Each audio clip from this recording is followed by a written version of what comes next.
A woman's panicked screams echo through a dark hallway as a bloodied adventurer bursts through a doorway, desperately calling out for a healer. This is Loose Taker, an adventurer from Azul, completely battered and bruised but clearly relieved to stumble into a village. He recounts his nightmare of being ambushed by a pack of 30 ferocious dark-maned wolves, which explains why he's barely clinging to life. Desperate for immediate medical attention, he heads straight to the Adventurers Guild, where he has to take out a loan, probably with some ridiculous commission fees, just to survive. As he limps away, feeling faint and worried he'll collapse before reaching a proper church, a suspiciously handsome man with glowing blue hair suddenly materializes. This mysterious figure confidently introduces himself as a healer, offering his services for cheap, and even suggests Luce can pay him after treatment talk, about an OP protagonist coming in clutch, or perhaps a too-good-to-be-true trap. Loose Taker immediately distrusts the mysterious healer, demanding to see his healer's badge, as he knows fake healers are common due to the high profits involved. The mysterious healer just grins,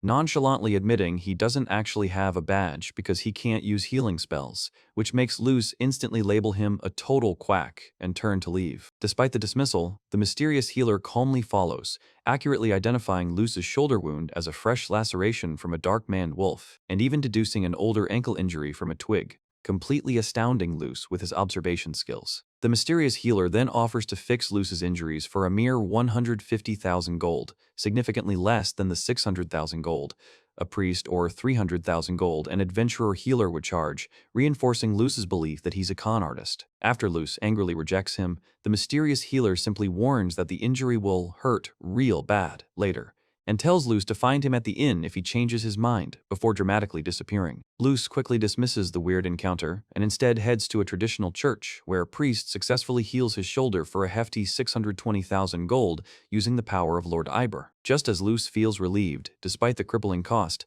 his ankle suddenly throbs with a sinister purple glow, making him realize the mysterious healer's cryptic warning might have been more than just a bluff. Loose Taker's ankle pain rapidly intensifies, his foot twisting and throbbing with sinister dark veins and a purple glow, making him groan in agony on the floor. He cries out in terror and confusion, collapsing fully as a woman named Julia rushes to his side, asking him to hold on while he screams for a healer. Panicked, Luce wonders why this is happening despite his expensive priest treatment, and suddenly remembers the mysterious healer's warning that healing skills wouldn't fix his injury, and that other healers wouldn't work. Just then, the mysterious healer appears, smirking that Luce's pain is right on time and dismissing Julia, before asking Luce if the expensive church treatment was worth it. He then demands upfront payment of 300,000 gold, explaining the price hike by stating Luce's wound is now thrice as bad as before, which is double his initial offer. Desperate, Luce clutches the healer's coat and offers his sword as collateral, pleading for a deal since he estimates it's worth at least 200,000 gold. The mysterious healer inspects the sword, confirms its value at 200,000 gold,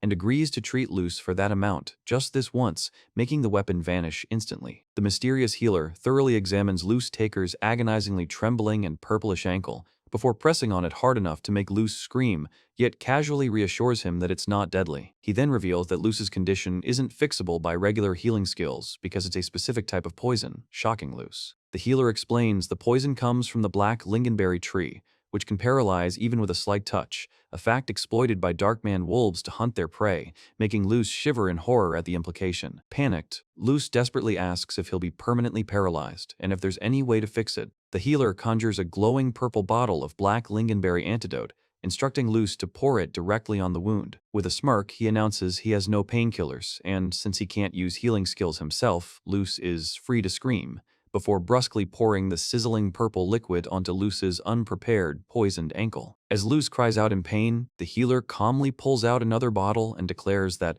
while healers are expected to use healing skills, he simply can't, finally revealing himself as Shun Hyun Kang from Azil, a healer who clearly doesn't feel the need to conform to expectations. Sun Hyun Kang's flashback reveals he woke up 3 years ago in an unfamiliar cave, where he was immediately assigned a new class, Healer, a classic Isekai trope. He vividly recalls being thrown into a chaotic fight against various monsters, including flying creatures, using what looked like lightning powers to defend himself and others. Fortunately, he wasn't alone.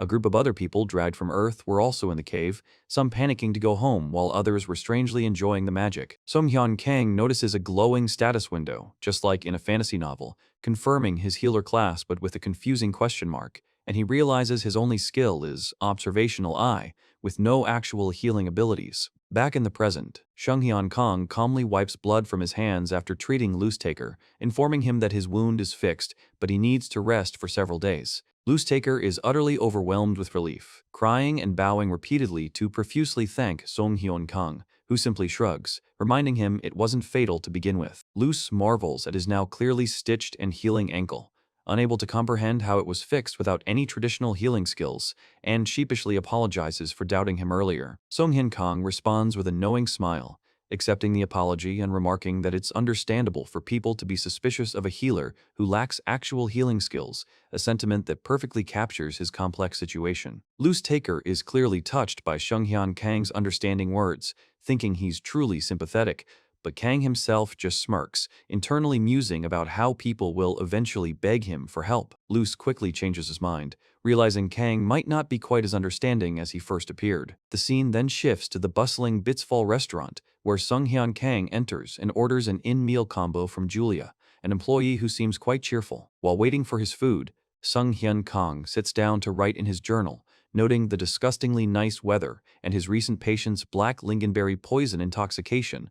Explaining this has become a new habit for him. He briefly reflects on the continent of Azul, which is teeming with monsters and dangerous contaminated areas, making survival a daily struggle. Suddenly, Sung Hyun Kang hears a startled cry as Julia accidentally cuts her finger with a knife while preparing food. He rushes over, concern etched on his face, asking if she's okay despite her attempts to wave it off. Not wanting to argue, Sung Hyun Kang activates his observational eye skill, instantly diagnosing a bleeding cut on her left index finger, and then uses his stanch skill to quickly heal her injury, all while thinking about the 5 consecutive roulette spins he's earned. Suon Hyun Kang checks his roulette results, which include stat, HP +1, MISC, 10, gold, and most importantly, a new skill called Spray. He expresses mild annoyance at consistently getting gold instead of more useful stats, but quickly becomes intrigued by Spray's description, which boasts a 30% boost to potion effects when used. After finishing his meal, he decides to test out the new skill, first using Absorb to convert a small health potion into energy within his hand. He then deploys Spray, which manifests as a red healing mist,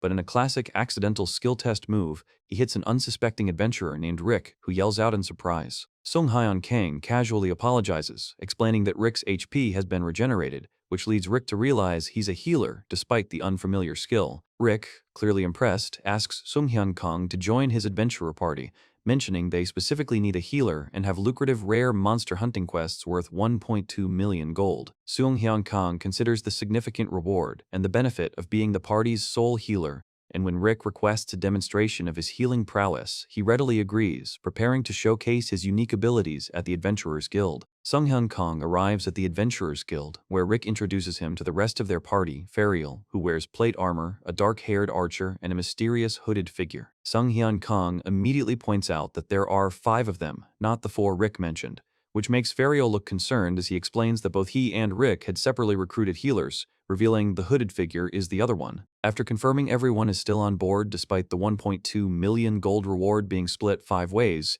Fariel and Sung Hyun Kang shake hands, officially making Sung Hyun Kang part of the expedition. As they head into the forest, the archer jokes about having 2 healers, but Sung Hyun Kang gives the hooded healer a resentful look, silently vowing revenge for some perceived slight in a classic healer versus healer dynamic. The hooded healer then grandly introduces themselves by listing a ridiculous number of advanced healing and holy skills, much to the other party members' awe. When asked to demonstrate his own abilities, Sung Hyun Kang confidently performs his spray skill, manifesting a bright red fiery mist that leaves the others stunned, while the hooded healer glares, clearly annoyed by Sung Hyun Kang's nonchalant display. Fariel then reveals their target is a common sewer rat, which instantly bewilders Sung Hyun Kang given the exorbitant 1.2 million gold reward, but the rest of the party is thrilled, thinking it'll be an easy hunt. Sung Hyun Kang, still puzzled by the high reward for a sewer rat, asks his new party if they've ever hunted rare monsters, to which Rick and the archer admit they haven't. The hooded healer, seemingly dismissing Sung Hyun Kang's implied inexperience,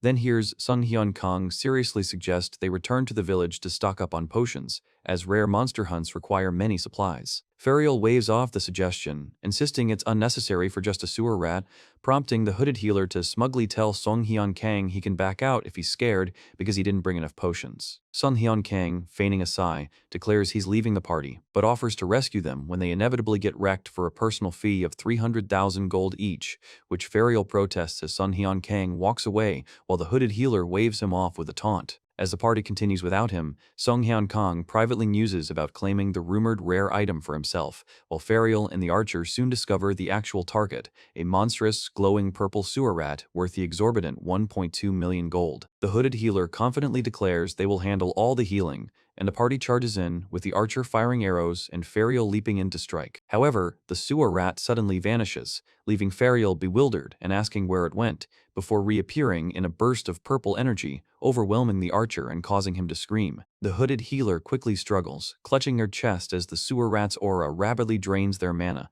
prompting Rick to ask if they are okay, to which the healer insists they are fine and urges everyone to hurry. The hooded healer, Mart Bello, tries to cast a powerful attack buff, but the monstrous sewer rat immediately retaliates, unleashing a swarm of smaller ratlings and striking with purple energy tendrils. The beast overwhelms the party instantly, snapping Ferial's arm as he cries out in pain, while the archer is flung aside, leaving Marbello horrified at their rapid defeat. Rick attempts to flee the chaotic battle, screaming a fatalistic goodbye to Marbello, only to be yanked back into the fray by an unseen force before he can escape the area. The sewer rat then ambushes Rick, chomping him with its tendrils, causing Marbello to realize they are completely trapped and doomed as the monster closes in. Just as Marbello is about to be hit, a green light shatters around him, and Sung Hyun Kang appears, casually remarking that they got wrecked just like he predicted, and he even internally regrets not charging them 500,000 gold per person. A panicked Marbello recognizes Sung Hyun Kang, who then calmly observes the approaching rat swarm and asks if Marbello can cast a shield of light.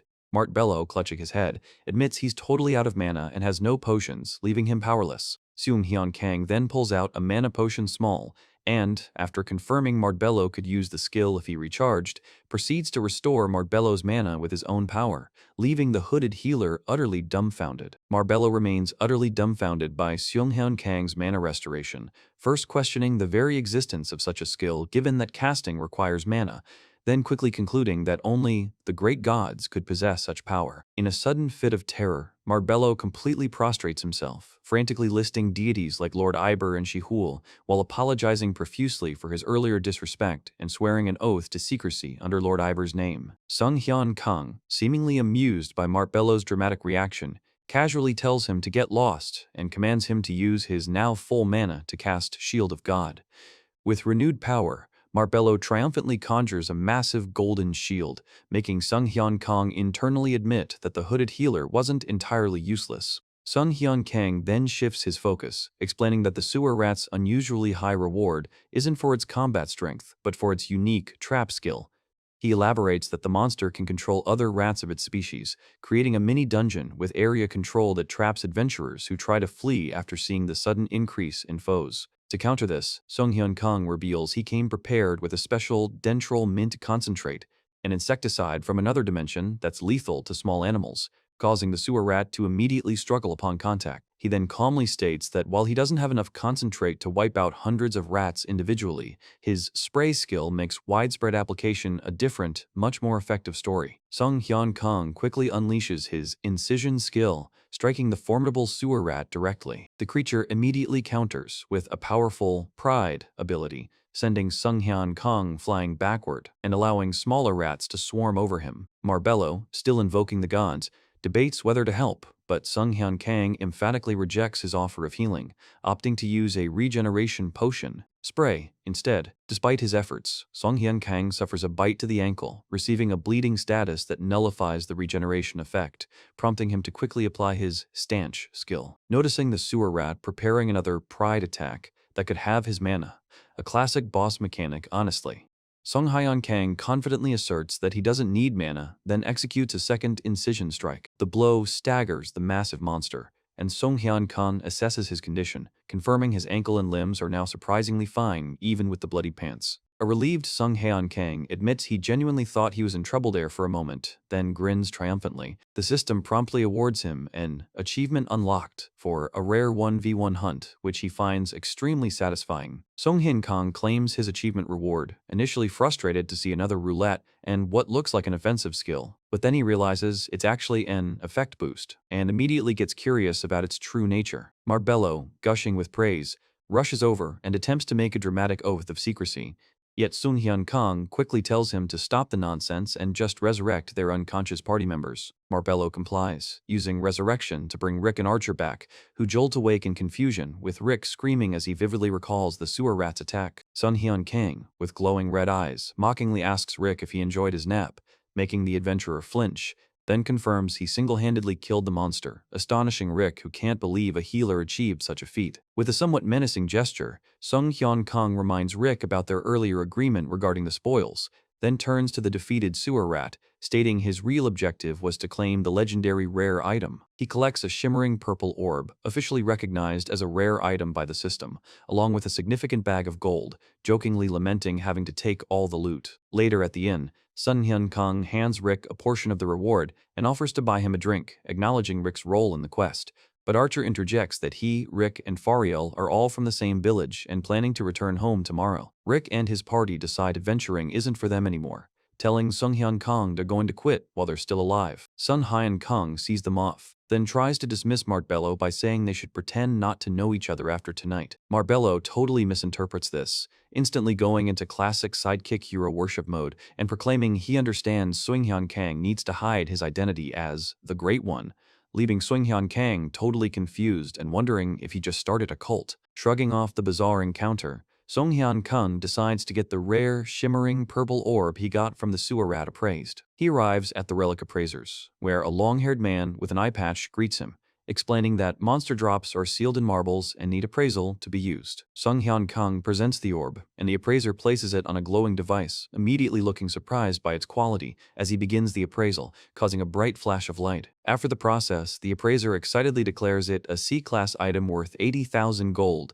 but then quickly offers Sung Hyun Kang a suspicious 120,000 gold for it. Sung Hyun Kang raises an eyebrow at the relic appraiser's lowball offer and decides to test him, first pouring a glowing green Latacia potion onto the purple orb, then explaining that this liquid reacts with blood. He then produces a knife, claiming he used it on a rare monster, and demonstrates how the Latacia potion glows brightly on its blade, revealing hidden blood residue. Sung Hyun Kang then points out that if the orb truly came from a rare monster he killed, it should have glowed even brighter than the knife, before suddenly grabbing the relic appraiser and slamming his head onto the counter, accusing him of switching the item. The relic appraiser screams, attempting to threaten Sung Haeon Kang by reminding him they are in the Adventurers Guild and he can signal for help, but Sung Haeon Kang just calmly agrees and slams his head down again. He then uses his stanch skill to instantly stop the bleeding from the appraiser's head, chillingly reintroducing himself as a healer. Sung Hyun Kang then delivers a menacing speech, explaining that healers dealing in relics are either super powerful or capable of beating you senseless, healing you,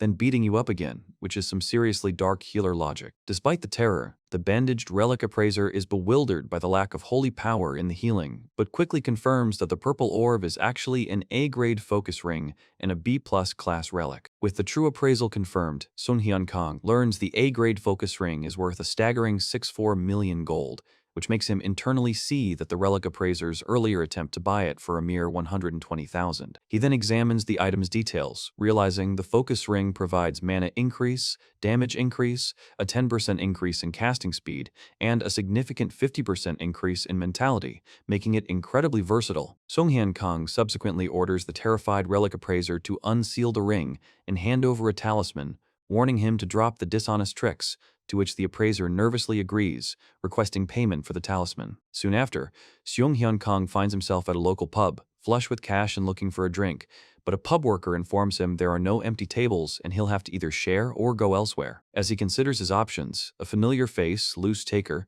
spots him from a shared table and enthusiastically calls out his name, clearly recognizing him after about 2 months. Loose Taker happily reports that he's just had a big payday, earning 2 million gold, and insists on treating Sung Hyun Kang to anything he wants. Sun Hyun Kang then slyly points to an expensive Belrado raspberry mead on the menu, priced at 1.9 million gold, making Loose Taker visibly choke in shock. Amused by his friend's reaction, Sung Hyun Kang reassures him with a grin, offering to pay for the extravagant drink himself. Loose Taker still can't quite believe that Sung Hyun Kang has surpassed him, even acquiring a rare relic, as Sung Hyun calmly pours a drink, attributing his success to luck. A new friend, Ho Jung Kim, a fellow dimension traveler, then offers him a stamina potion, and Sung Hyun takes a swig from a can he refilled from the Belrado raspberry mead pitcher, agreeing that managing stamina is a pain, especially given his permanent mana X status, which prevents him from using skills. Sung Hyun privately reflects on his unique lack of mana compared to other dimension travelers,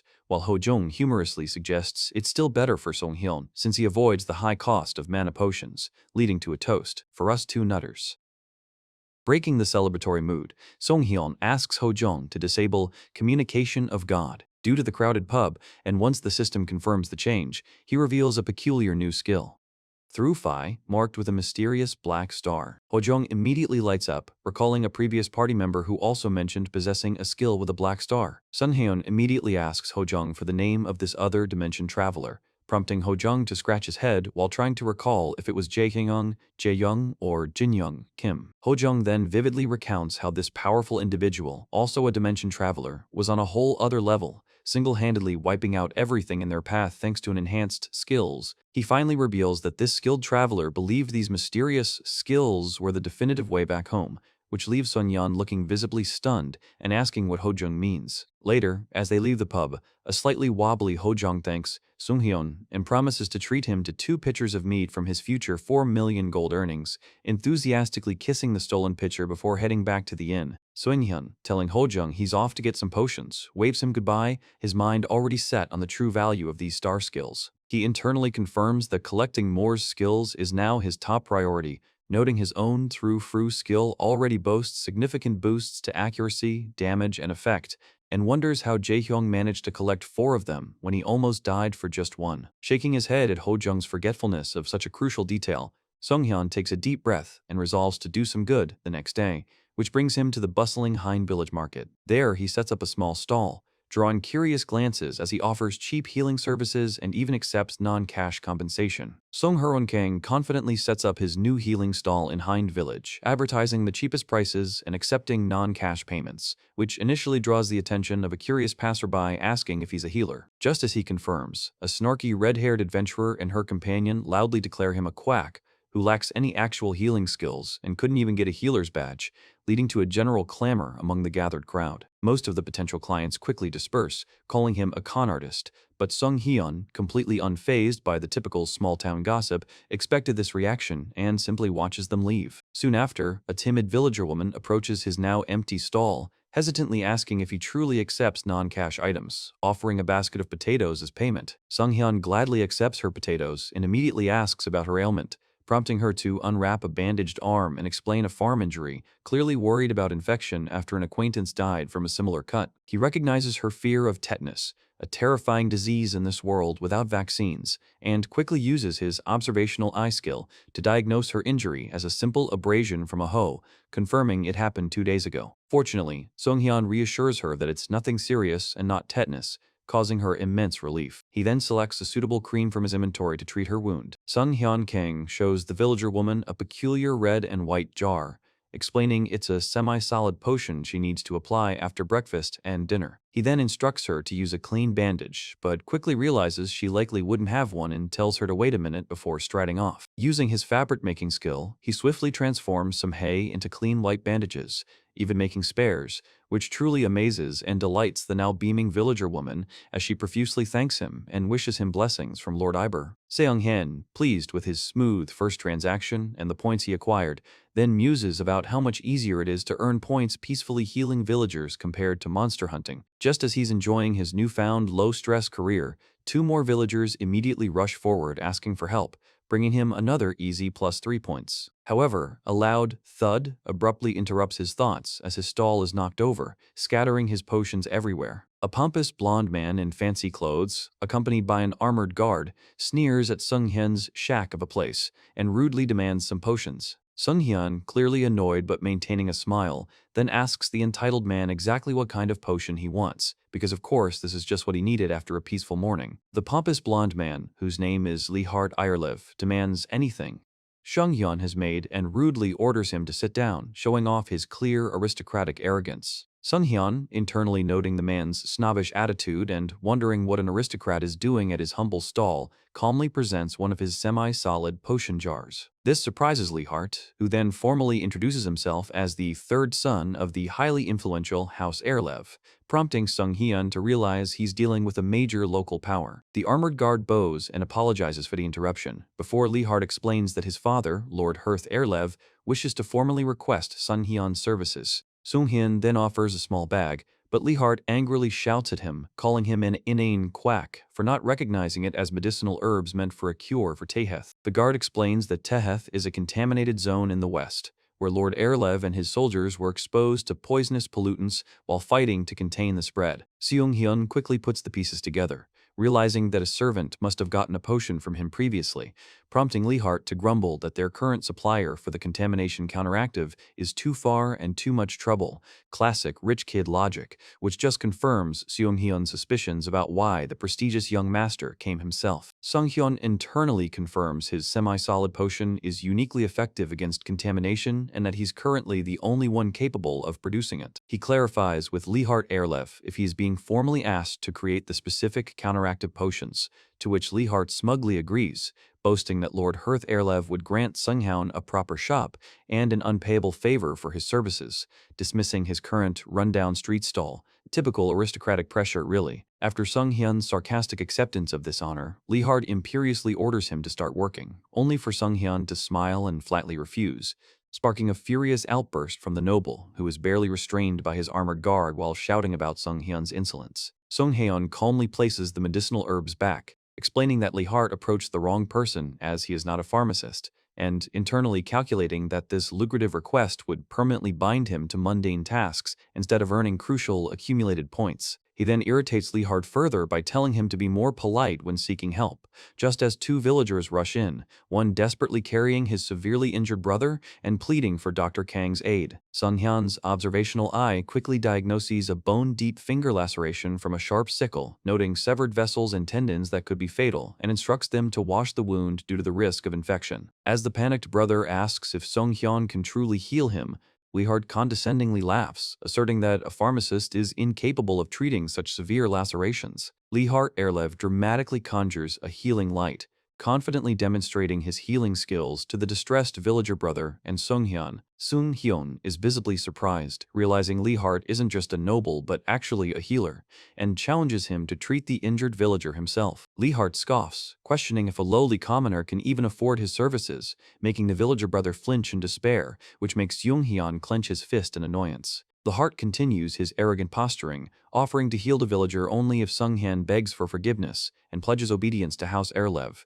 Such classic aristocratic pressure, really. Sunghyun then realizes Leehart must be truly desperate for his contamination counteractive potion if he's willing to make such a public show, and a sly smile spreads across his face. He decisively rejects Leehart's terms, declaring he will treat the injured villager himself and turning towards the patient. A furious Leehart demands to know how he plans to do it, to which Sunghyun coolly states he will manually stitch the wound, having already finished cleansing and stanching it with saline he prepared earlier. Leehart laughs derisively at the idea of stitching a person, telling Sunghyun to stop disturbing him, which prompts Sunghyun to propose a high-stakes bet. If he succeeds, he'll take Leehart's necklace of fortune, and Leehart must provide 3 days of free healing and meals to commoners all by himself.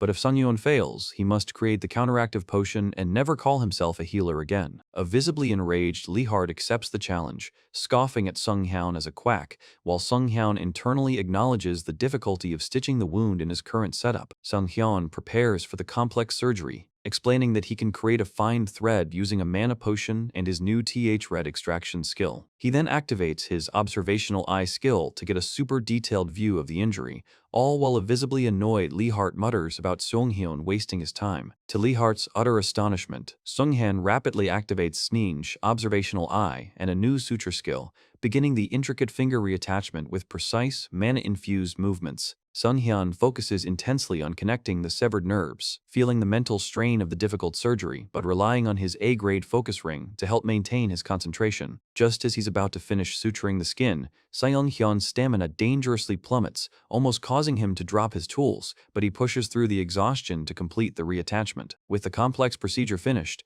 a relieved Sung Hyun quickly drinks a stamina potion to recover his energy before applying his fully recovered skill to boost the villager's regeneration. A furious Lee Hart immediately protests, insisting the villager won't be able to move his finger, but Sung Hyun calmly tells him to witness the result. Sung Hyun then applies a burst of healing light, startling the injured villager who blinks open his eyes, now conscious and apparently healed. Sung Hyun instructs the injured villager to open and close his left hand, and to Lee Hart Irlev's utter astonishment, the villager moves his finger, proving the surgery's success. Sung Hyun then reminds a visibly flustered Lee Hart about their deal, pointing out that the great Lee Hart Erlev surely wouldn't go back on his word. A furious Lee Hart yells in frustration, dramatically flinging the promised necklace of fortune to the ground before storming off with his armored guard, leaving Sung Hyun to casually pick up the luck-enhancing item. The villager brother worries if Lee Hart will truly keep his word, but Sung Hyun assures him that Lord Hearth Erlev will ensure compliance, instructing the brother to spread the news about Lee Hart's public offer of free healing and food. Later that evening, Julia informs a tired Sung Hyun that Lee Hart has indeed opened a free clinic in the square,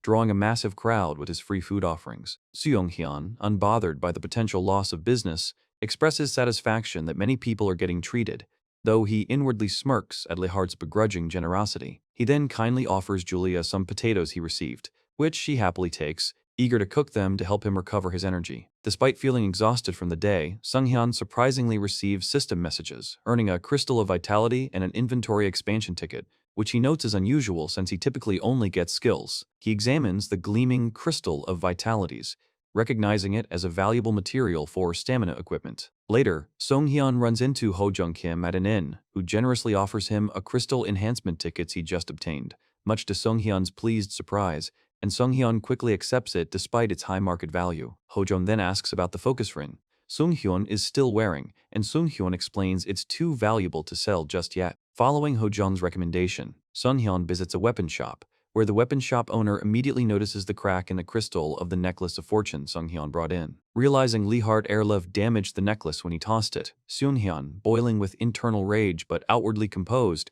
readily accepts the shop owner's offer of 3 million gold for it, effectively turning Lee Hart's tantrum into a profit. While the shop owner checks the transaction history for Sung Hyun's focus ring, which he identifies as a rare item, Sung Hyun browses the shop, looking for useful gear. He spots a crossbow and considers acquiring a ranged weapon for future use, acknowledging its potential utility. Seung Hyun examines a crossbow in the weapons shop, wondering about its specifications. Suddenly, a powerful, almost sentient wave of blue energy engulfs him, leaving him startled and thinking that the system itself might be watching him. The weapon shop owner, noticing Sung Hyun's intense focus on the crossbow, asks if something is wrong, prompting Sung Hyun to quickly apologize for being lost in thought. Sung Hyun then asks the owner if the crossbow is special, and the owner explains it's Freya's crossbow, a rare item from a relic that, when paired with Freya's connection pouch, can fire 5 arrows consecutively. Upon hearing the owner's asking price of 15 million gold, quickly reduced to 14 million, Sung Hyun realizes he can't afford it, even if he sells his focus ring for 6.6 million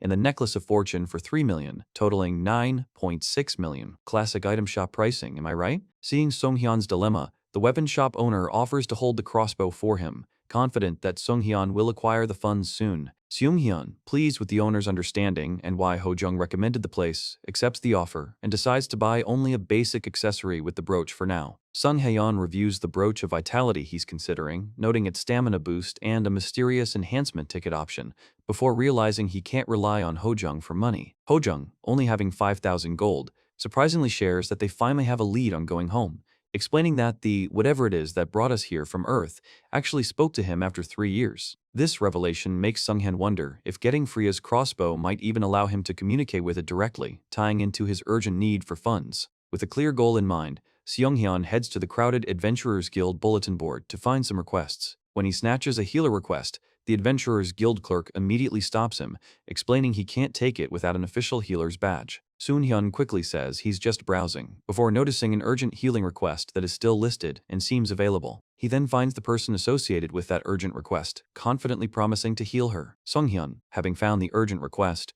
observes the scene, noticing an older priest healer who has arrived, invoking Lord Iber's blessing to treat Rina, a woman gravely injured with a bleeding wound and a bite mark. Just as the priest of Iber begins his traditional healing, Sunghyun quickly steps in, grabbing the priest's arm and introducing himself as a healer. The offended priest and Rina's blonde companion immediately react with anger, rudely dismissing Sunghyun and declaring that his methods are useless. The blonde companion then physically shoves Sunghyun out of the room, slamming the door shut, as he calmly shrugs it off, knowing they won't listen. Inside, the priest of Iber attempts to heal Rina with his divine light, but to his shock and horror, the healing spell utterly fails, leaving Rina's wound still bleeding. The priest of Iber and Rina's blonde companion are visibly shaken as the healing utterly fails, with the companion exclaiming her shock and demanding to know what's happening. Rina herself still pants heavily, her wound continuously bleeding, causing her companion to express dismay that even a priest from the Church of Iber couldn't help, wondering if anyone can save Rina. Turning to her companion and the priest, a desperate Rina explains that the earlier healer, Suong Hien,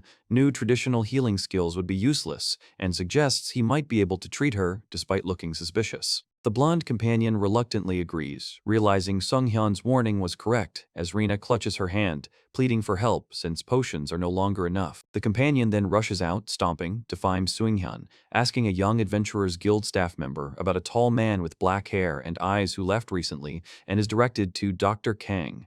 Sunghyun, sitting calmly in another room, asks how the healing went, then smirks as the blonde companion sheepishly admits he was right and Father Harriot's healing utterly failed. Sunghyun pointedly questions if she now wants him to treat Rina, a classic "I told you so" moment, prompting a blush and a deep bow from the companion who shamefully apologizes for her earlier dismissal and begs him to save her friend. With a cool demeanor, Sunghyun simply asks what she's doing and then tells her to lead the way to the patient. Rina's blonde companion breathes a sigh of relief, clearly surprised that Sunghyun agreed so readily to help. Harith, the traveling priest, pointedly asks if Sunghyun believes Rina is poisoned after his failed healing, prompting Sunghyun to explain that traditional healing skills are indeed useless here, much to Harith's visible annoyance. Harith then proudly boasts about his extensive knowledge of 100 different poisons and his mastery of a detoxification skill, confidently promising that Rina is not actually poisoned. Ignoring the self-proclaimed expert, Sunghyun turns to Rina to ask her name and how she got her gruesome leg injury, which she reveals happened a week ago during a seemingly minor attack by a rock mole near Hind Village. The blonde companion chimes in, adding they were subsequently chased by a pack of goblins in the jungle and a herd of crocodiles in the Muika swamp, making Sunghyun subtly grin. Sunghyun then questions Rina directly if the wound still hurts, which causes her to surprisingly realize it actually doesn't hurt at all, stunning Harith. Harith dramatically declares it must be black magic, a skill related to evil black mana that explains his healing failure, but Sunghyun calmly dismisses his theory, pointing out that if it were a curse, Harith's earlier attempt to heal her would have caused more harm. With a knowing look, Sunghyun produces a glowing blue vial indicating he has found the true answer to Rina's mysterious ailment. Sunghyun immediately uses a combination of his absorb and spray skills on Rina's injured leg, causing a bright green energy to envelop the wound and a system message to flash shatter.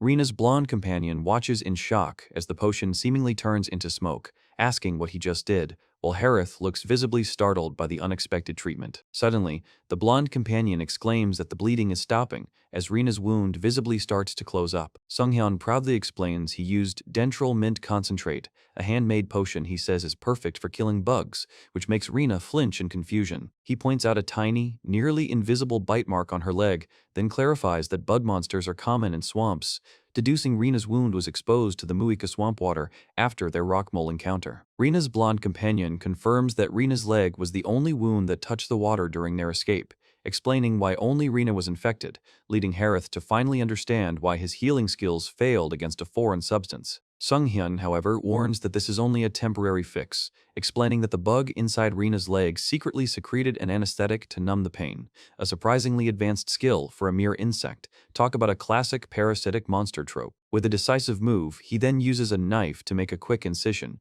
shocking Rina and the others as a disgusting, leech-like creature bursts violently from her leg and flops onto the floor, which Sunghyun calmly identifies as the true target they need to eliminate. Sunghyun identifies the disgusting creature as a bee-lac swamp leech, a tricky bugger that immediately enlarges after bursting out, sending Harith crashing to the floor in surprise. He then notices the now much larger leech attempting to squelch its way through a floor drain and quickly shouts for everyone to get their weapons ready. Sung Hen immediately tries to stab the monster with his knife, but its tough skin deflects the attack with a loud clang. Suddenly, Rina's blonde companion, Lizzie, leaps forward, demanding to know where the leech thinks it's going, and lands a furious kick that sends it crashing into a wall. Just as the leech recovers and rears its fanged mouth at Lizzie, Sung Hyun swiftly kicks her out of the way, saving her from a direct counterattack. He then repeatedly stabs the monster with his knife, explaining that it uses absorbed blood for energy, so hitting it enough times will make it spit up all the blood and dry out. As Sung Hyun dashes around delivering more blows,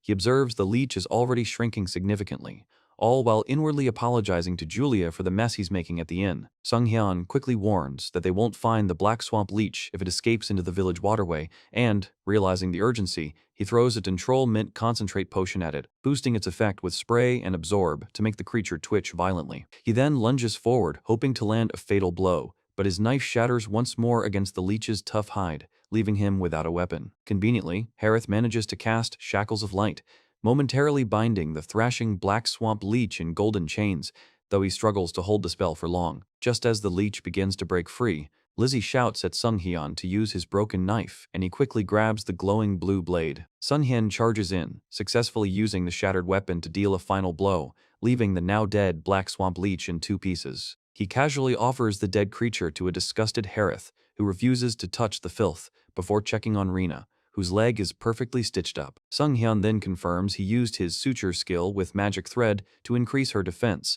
assuring a teary-eyed Rina that her leg won't hurt anymore. Sung Hong Kong smiles, casually stating he simply did what a healer must do, then tells a visibly confused Harith to go report his failure to the Adventurers Guild, explaining that it's the only way for Sung Hong Han to get his own reward. Harith, looking displeased but resigned, heads to the guild and reports his failed healing quest to the Adventurers Guild staff, who reacts with complete shock, unable to believe a top priest of the Church of Iber could fail. Rina's blonde companion, also present, tearfully asks if she can cancel the quest due to the failure, concerned about their reputation and funding. The staff confirms it's a valid cancellation, and the quest is officially discarded, refunding half the commission fee, much to Rina's blonde companion's relief. Sung Hyun, observing from a distance, muses that while he can't take official requests without a healer's badge, he's perfectly free to accept those discarded by the guild. Other unnamed healers in the guild loudly accuse Sung Hyun of unprofessionalism and question his lack of traditional healing skills, clearly resenting his intervention. Sung Hyun coolly responds that they should have just been better at their jobs,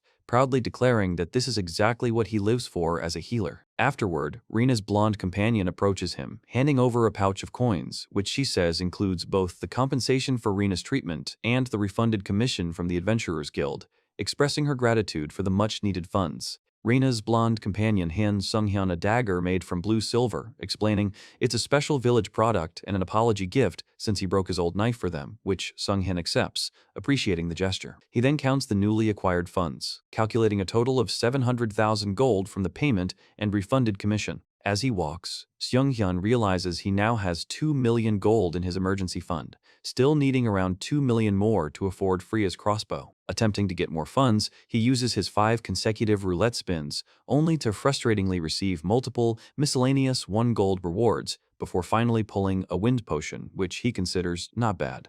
Deciding on his next move, Sung Hyun heads to an herb dealer's tent, where a white-haired herb dealer named LeFei, recognizing him, offers his services, only for Sung Hyun to clarify he's there to sell. LeFei's interest piques, and Sung Hyun promptly throws the large, defeated Black Swamp leech onto the counter, identifying it as something he just got. LeFei immediately identifies the creature and, after inspecting its damaged state, remarks on its poor quality and low value. But Sung Hyun, observing LeFei's intense gaze, confidently proposes a price of 3 million gold. LeFei, initially dismissing Sung Hyun's 3 million gold price for the damaged Black Swamp leech, quickly changes his tune when Sung Hyun points out its unusual black teeth, identifying it as a Black Swamp leech variant. Sung Hyun explains that variants are mutant monsters, significantly stronger than normal ones, and critically, their bodies can be crafted into valuable relic-class items, unlike the worthless remains of ordinary rare monsters. He then presses LeFei, asking if an herb dealer like him isn't eager to acquire such a rare specimen, to which LeFei readily agrees, sealing the negotiation. With a successful sale, Sung Hyun strides into the weapons shop and dramatically drops a sack of 14 million gold onto the counter, startling the weapons shop owner, who then retrieves Freya's crossbow for him. Sung Hyun triumphantly holds the glowing crossbow aloft, declaring it his and directly challenging the unseen entity to show itself now that he has fulfilled their requirement, much to the weapons shop owner's confusion. Back in his room at the Bits Fall Inn,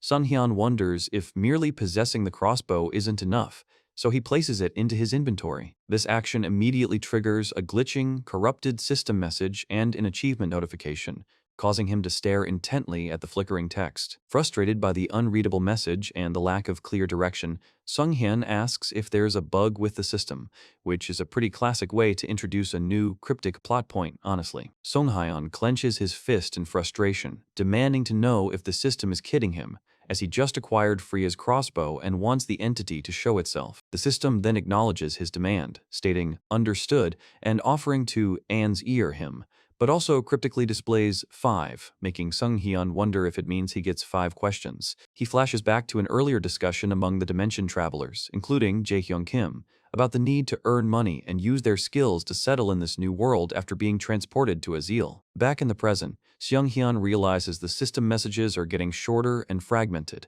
prompting him to carefully consider his limited questions. He bravely asks if the entity is the one who brought them to Azul, and the system confirms with a YES, revealing 4 questions remaining. When Sung Hyun angrily demands to know the entity's identity and purpose, the system frustratingly only replies with YES, making him realize it can only answer yes or no questions. Utilizing his remaining questions strategically, he asks if there's a way back to Earth, which is confirmed with a YES, but then learns with a no that no dimension traveler, not even Jae-hyung Kim, has made it back. Sung Hyun then meticulously prepares a multiple-choice question on his notepad, asking what the entity truly wants from them among options like earning points, getting items, using skills, or getting stronger, hoping to bypass the yes-no restriction. Sung Hyun's meticulous multiple-choice question finally gets an answer, with the system confirming YES that earning points is the entity's primary desire, leaving him with no questions remaining. He sighs in frustration, realizing he's been essentially kidnapped to serve the entity's purpose of accumulating points,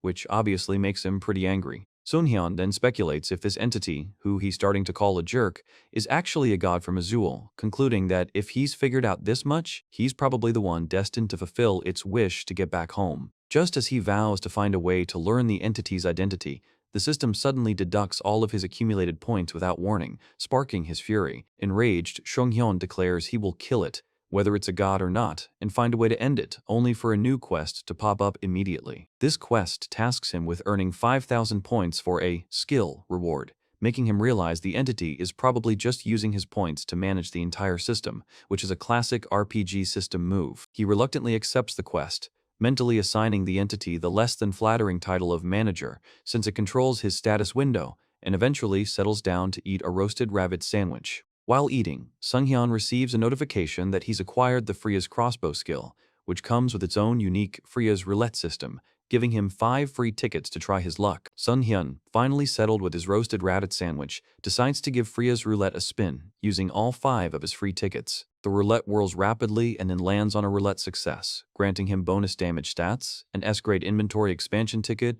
a crystal enhancement ticket, and a valuable A-grade crystal of vitality that offers a bonus to point acquisition. He's genuinely pleased with his luck, realizing he just got some solid buffs and useful items without spending any gold. Just then, a visibly exhausted Ho-jung Kim trudges into the room, complaining about how tired he is, and Sung Hyun welcomes him, noting he's finally arrived. Sung Hyun then shocks Ho-jung by confirming that dimension travelers were brought here simply to earn points for the mysterious entity, which makes Ho-jung briefly feel like a slave, before he bursts into tears of joy, realizing there's actually a way back home. After telling Ho-jung to calm down, Sun Hyun clarifies that while injuries he makes himself or self-inflicted wounds don't count for points, healing injured party members definitely does. Knowing this, Sun Hyun reaches out and asks Ho-jung to join him as a temporary party member, explaining that a dimension traveler familiar with the system is the only ideal partner he can think of right now. Ho-jung, still overwhelmed with emotion, enthusiastically accepts Sung Hyun's invitation to join his temporary party, prompting Sung Hyun to smirk internally, knowing Ho-jung was always going to say yes. Ho-jung then dramatically grabs a knife, declares he'll gladly make the sacrifice, and proceeds to stab his own hand in a misguided attempt to earn points, which is just classic dimension traveler logic trying to game the system. Sunghyun calmly informs a wailing Hojung that self-harm doesn't count for points, so they'll have to stick to monster hunting instead. Deciding to get an early start, they head to the Adventurers Guild, where the blonde guild clerk immediately recognizes Sunghyun with a jolt of alarm, making Hojung wonder why she's so upset. The guild clerk clearly tries to hide the healer requests from Sunghyun while explaining that the Belrado mountain range has a seasonal boom of monsters, leading to many extermination requests and a temporary base camp. Sunghyun quickly realizes this is a perfect opportunity to farm points with Hojung and accepts an extermination request for the Belrado mountain range, which the guild clerk reluctantly confirms. Soon after, they arrive at the sprawling Belrado mountain range halfway camp and are greeted by Varcello,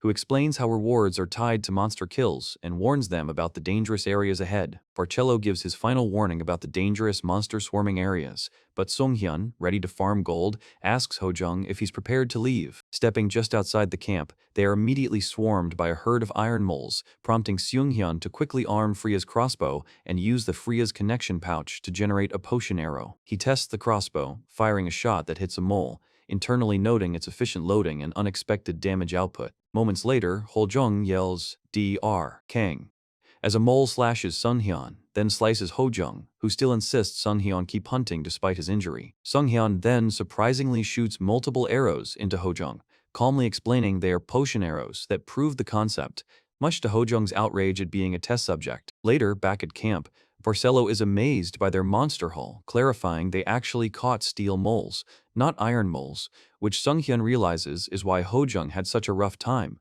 though Hojung grumbles about intentionally taking hits. As Varcello processes their rewards, other adventurers gossip about their skill but also their visible injuries, prompting one hooded adventurer to imply they're too poor for a healer, which deeply irritates Hojung. Sunghyun, however, merely smiles, telling Hojung not to waste their energy dealing with such trivial comments. Sunghyun's eyes gleam as he realizes it's finally time for action, causing Hojung to wonder what he means as a flood of injured adventurers stumble into the Belrado mountain range halfway camp, desperately calling for healers. Despite Hojung's insistence that he should help earn points from the many patients, Sunghyun calmly states he's looking for different patients, much to Hojung's confusion, especially after a pained scream makes him flinch. Marbello, the same hooded healer who had mocked Sunghyun and Hojung earlier for not affording a healer, is now seen clumsily trying to help a gravely injured adventurer, only for the patient to clearly identify Marbello as the one who laughed at them. Well, look how that turned out. Sunghyun steps forward, confronting Marbello about the patient's terrible condition, then uses his observational eye skill to quickly diagnose the unconscious adventurer with decay infection paralysis from wild animal bites, noting the earlier bleeding was already healed. He corrects Marbello's assumption that it's just a Belrado mountain dog paralysis, explaining that this particular poison causes both paralysis and a decaying effect, and reveals the gruesome sight of rotting flesh beneath the injured man's skin. With a serious expression, Sunghyun then rises, leaving Hojung and Marbello to frantically ask what they can possibly do next. Marbello frantically asks Sunghyun what they should possibly do, but Sunghyun just pulls out Freya's crossbow, aims it at the injured adventurer, and declares, "We do this," causing nearby adventurers to loudly protest his seemingly violent actions. Sunghyun calmly tells Hojung to keep the curious onlookers back, then proceeds to fire 5 consecutive wind potion arrows, which he's crafted using Freya's connection pouch, into the unconscious man's arm. The crowd gasps in horror, convinced he's just killed the patient, yet Sunghyun just smirks, asking if the now glowing and much improved adventurer looks dead to them. He then explains that the Belrado mountain dog's poison is uniquely vulnerable to the air property, and had Marbello simply left the wound open, the paralysis would have neutralized itself naturally. Hojung quickly puts 2 and 2 together, angrily pointing out that Marbello's hasty decision to close the wound actually sealed the poison in, a classic healer incompetence move. Marbello, completely red-faced with embarrassment, dashes away from the camp in humiliation as Hojung laughs at his retreating figure. Sunghyun reassures the now conscious adventurer that his arm will heal quickly, advising him to take it easy, while Hojung wonders aloud why this adventurer was alone in such a dangerous area to begin with. Hojung wonders aloud why this adventurer was alone in such a dangerous area, and Sunghyun agrees it's suspicious that he was hunting at night. Sunghyun asks the recovering adventurer directly about his party, and the man explains they were ambushed by dozens of Belrado mountain dogs and got separated. The adventurer gasps in horror, realizing he might be the only one who made it back to camp. making Ho-jung and Sung-hyun think a pack of that size is highly unusual. Sung-hyun suspects a rapid increase in monsters or a rare monster's influence, possibly indicating a trapped dungeon. As they walk through the dark forest, he suddenly halts, hearing something, and quickly tells Ho-jung to use the lamp just before they are ambushed by more Belrado mountain dogs. Sung-hyun immediately deploys Freya's crossbow, firing a wind potion arrow to dispatch one of the attacking beasts and protect the nearby adventurer. As Seung-hyun checks on the shaken adventurer, Ho-jung's lantern reveals a horrific scene, a clearing littered with numerous rotting human and animal corpses. Seung-hyun observes that not all the bodies are recent, and Ho-jung questions why Belrado mountain dogs, known for preferring live prey, would create such a grim collection. Ho-jung tries to rationalize the gruesome scene, suggesting some Belrado mountain dogs might eat rotten meat, just as a huge, glowing claw emerges from the undergrowth. A terrifying, rare monster, decaying Belrado mountain dog, radiating red energy, fully reveals itself, making Sung-hyun realize they're dealing with an undead creature capable of necromancy, which is highly despised by priests. Sung-hyun acknowledges the situation is a hassle, and as Ho-jung protects the injured adventurer from attacking dogs, another springs towards Ho-jung. Sung-hyun yells at Ho-jung to get down, swiftly creating a wind potion arrow from Freya's crossbow and firing it, dispatching the immediate threat. He then fires another shot directly at Ho-jung, playfully calling it a vaccine, which earns him an annoyed demand from Ho-jung to announce such actions beforehand. As Ho-jung fights off a dog that bites him, he sees the wind potion's effect firsthand as the monster whimpers and recoils, while Sung-hyun efficiently dispatches another attacker with a knife. Sung-hyun notices the rare monster is strangely passive, realizing it's deliberately waiting for its pack to be defeated before unleashing its true necromantic power by reanimating the fallen dogs as undead variants. With Ho-jung struggling against the resurrected horde, Sung-hyun clarifies they must kill the rare monster directly to break the endless spell, and confidently confirms he can do so if Ho-jung can get him close. Ho-jung, confidently stepping forward, declares it's his turn to act, surprising Sung-hyun, who initially thinks Ho-jung is just a frail wizard. Ho-jung dramatically activates his Siskalel group aggro, shouting to attract the monsters, which makes Sung-hyun realize Ho-jung is actually a tanker, not a wizard, and is about to take all the damage. Classic bait-and-tank strategy, right? As the undead dogs charge and Ho-jung braces himself, proclaiming his belief in Dr. Kung, Sung-hyun thanks him, observing the dogs explode in a red burst as they hit Ho-jung, creating a brief silence. Seung-hyun then turns his attention to the rare monster, recalling LaFay's advice that a rare monster's power lies in its relic, which needs to be found to truly defeat it. He dashes toward the decaying Belrado mountain dog, activating Observational IT to locate its weak point, quickly identifying the relic in its jaw. Sung-hyun slashes the monster's jaw to expose the relic, preparing to use his Strolung skill, but the enraged rare monster lunges and traps him, threatening to eat him alive. Despite being caught, Sung-hyun calmly smiles, realizing Freya's crossbow will dissipate, then resummoning it in his left hand, noting his ambidexterity. He then unleashes a powerful blue blast from the crossbow at point-blank range, obliterating the rare monster. After obliterating the rare monster, Sung-hyun finds himself badly injured on the ground, immediately activating STA stanch on his severely injured hand and wondering about its state. He quickly encounters a new healer named Keitel, who offers assistance, but Sung-hyun politely declines, instructing Keitel instead to help other nearby survivors who are crying out for aid. Soon after, a bruised and battered Ho-jung calls out to him, confirming he's somehow still alive despite the monster attack, and even jokes about Sung-hyun's hand possibly being ripped off. Sung-hyun decides they should head back to the Belrado mountain range halfway camp for proper treatment, while Ho-jung worries about the mess. Back at camp, Sung-hyun proceeds to perform an intense self-surgery, carefully realigning his hand and using his mouth to bite and tighten the stitching thread before swiftly completing the process with his other hand. His hand glows, now fully recovered, leaving Ho-jung utterly astonished, who then questions why Sung-hyun didn't accept Keitel's help, to which Sung-hyun coolly states his general dislike for relying on other healers. Classic doctor, always trusting himself most, right? Their conversation is interrupted when Barcello suddenly bursts in, announcing that a large group of priests from the Church of Iber has just arrived at the camp. Sung-hyun, looking slightly amused, quickly states he will go to meet them, leaving a completely exhausted Ho-jung to finally catch some well-deserved sleep. Sung-hyun meets Karnil Asholo, a blonde, high-ranking Church of Iber missionary from the Hind Village chapter, who introduces himself with an aura of holy power. Other priests immediately recognize Songhyun Kang and begin murmuring in fear and disdain, which Karnil quickly silences. Karnil then acknowledges Songhyun as the healer who previously embarrassed Father Harith, to which Songhyun casually asks about Harith's well-being, clearly provoking Karnil's anger. They move to the site of the mass grave, where Karnil takes command, swiftly issuing orders to his teams to cleanse black magic, search the area, and retrieve or burn the contaminated bodies, which Hojong explains is necessary to prevent them from reanimating. Sunghyun then requests to inspect the undead rare monster,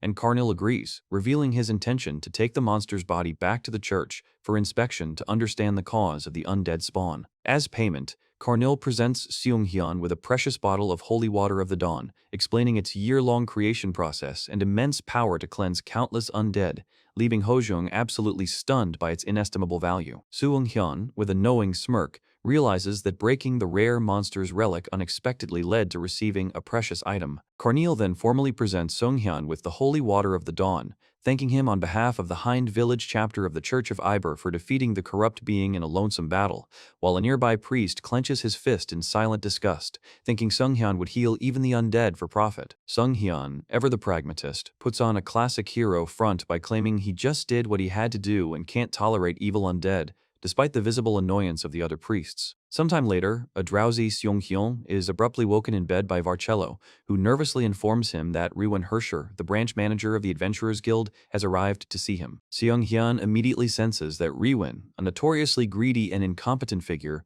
is clearly scheming something, especially after Riwen makes a grand show of rewarding Seunghyun with a G-Gold Vitality Mushroom Extract, a rare item that Varcello excitedly explains will increase Seunghyun's maximum stamina. After receiving a system notification confirming his stamina increase and offering his thanks with a wide smile, Sunghyun drops the pleasantries, stating that the generous gift can't be Riwen's only reason for visiting, before directly asking if Riwen actually wants the holy water of the dawn. Riwen Hersher, with a cackle, immediately confirms he's after the holy water of the dawn, proposing a trade for another priceless thing, and then drops the bombshell that he knows Seunghyun is a dimension traveler. Sunghyun is clearly shaken by this revelation, wondering just how much the branch manager knows about his true identity. Riwen then condescendingly details how dimension travelers with special powers like Sunghyun are typically undervalued and prevented from advancing, even pointing out how some healers can't get certified, which feels like a classic power play to exert control. Cutting to the chase, Sunghyun presses Riwen for his actual point,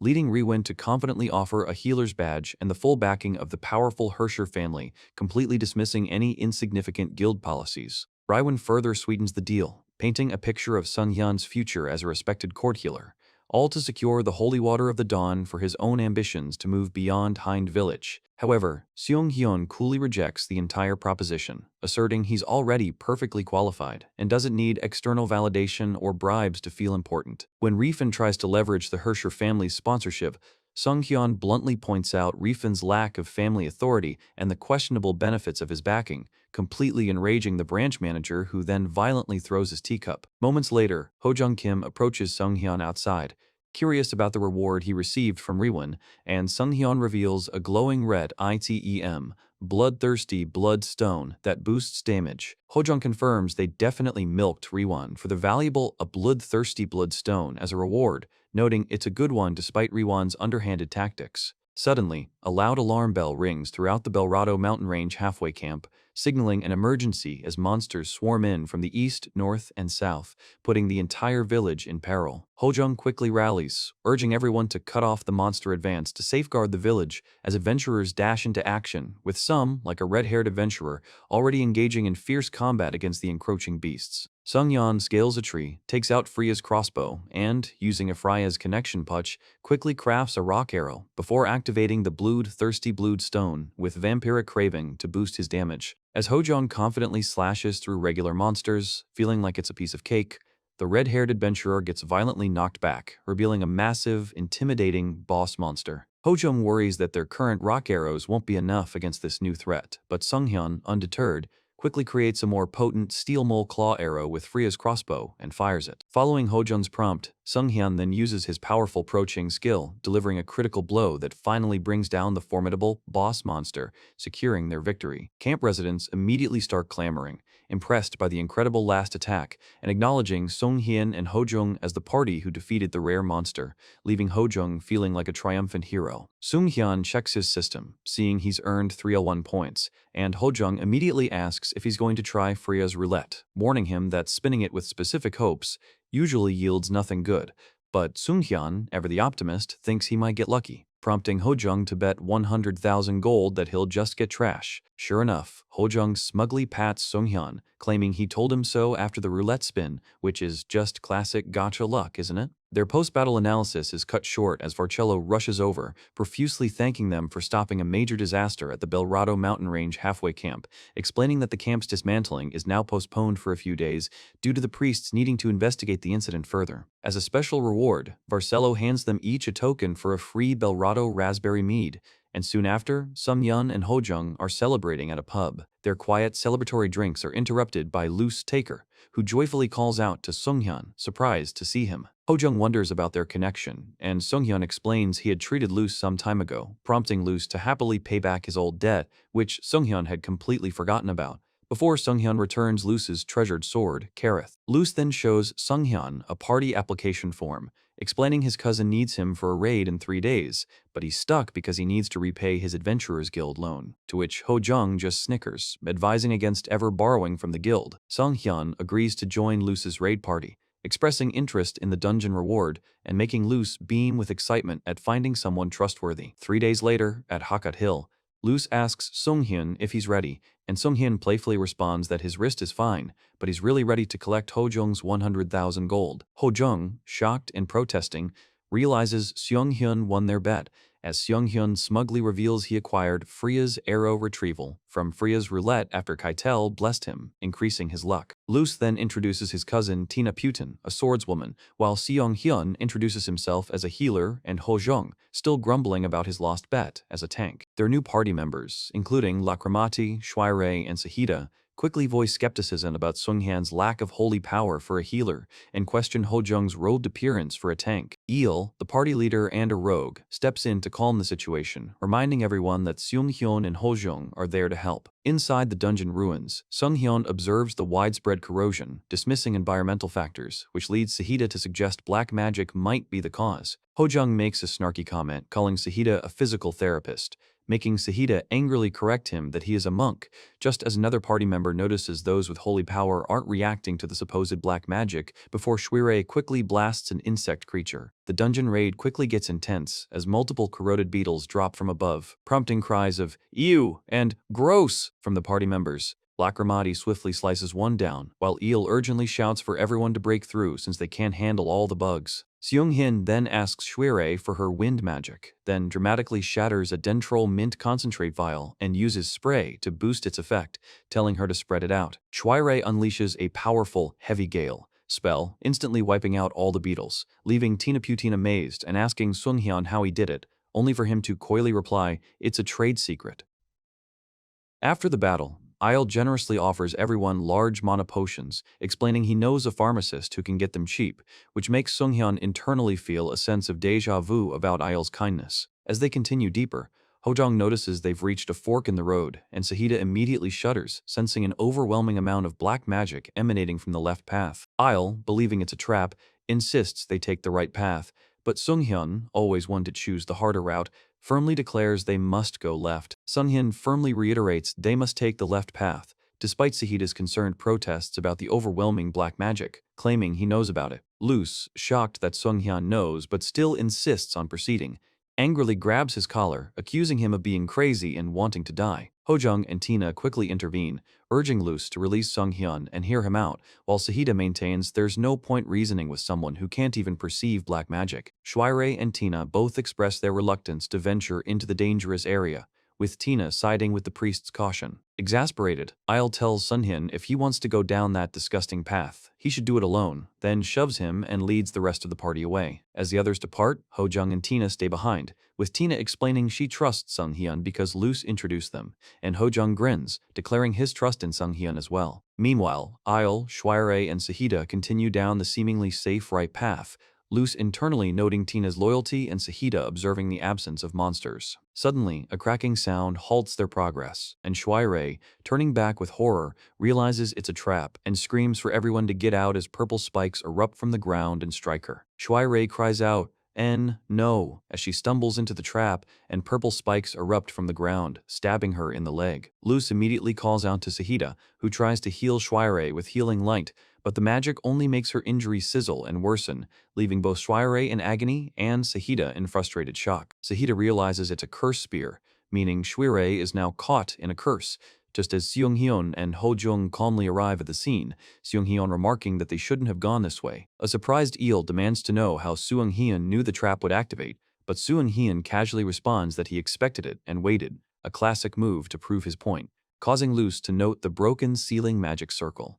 Sahida then realizes the sealed black magic reacted to his holy power, making him suspect the trap was specifically designed for priests. Isle, furious yet desperate, confronts Seung-hyun, demanding he heal Shuirei immediately, but Seung-hyun coldly asks why he should, pointing out their earlier dismissal of his advice. Humbled, Eel ultimately falls to his knees and begs Seung-hyun for help, prompting Seung-hyun to begin applying stanch to Shuirei's injury. Ho-jung then asks how Seung-hyun plans to lift the curse without holy skills, to which Seung-hyun confidently responds by holding up a bottle of powerful holy water. As Seung-hyun applies the powerful holy water of the dawn to Shuirei's cursed leg, the dark magic instantly recoils and dissipates in a dazzling purple light. The curse visibly lifts, leaving Shuirei's leg nearly perfectly healed with only faint stitches remaining, much to everyone's astonishment. The rest of the party, including Eel, Luz, Sahida, and Tina, are left completely stunned by the rapid and thorough healing. A visibly humbled Isle profusely apologizes for doubting Seung-hyun's abilities,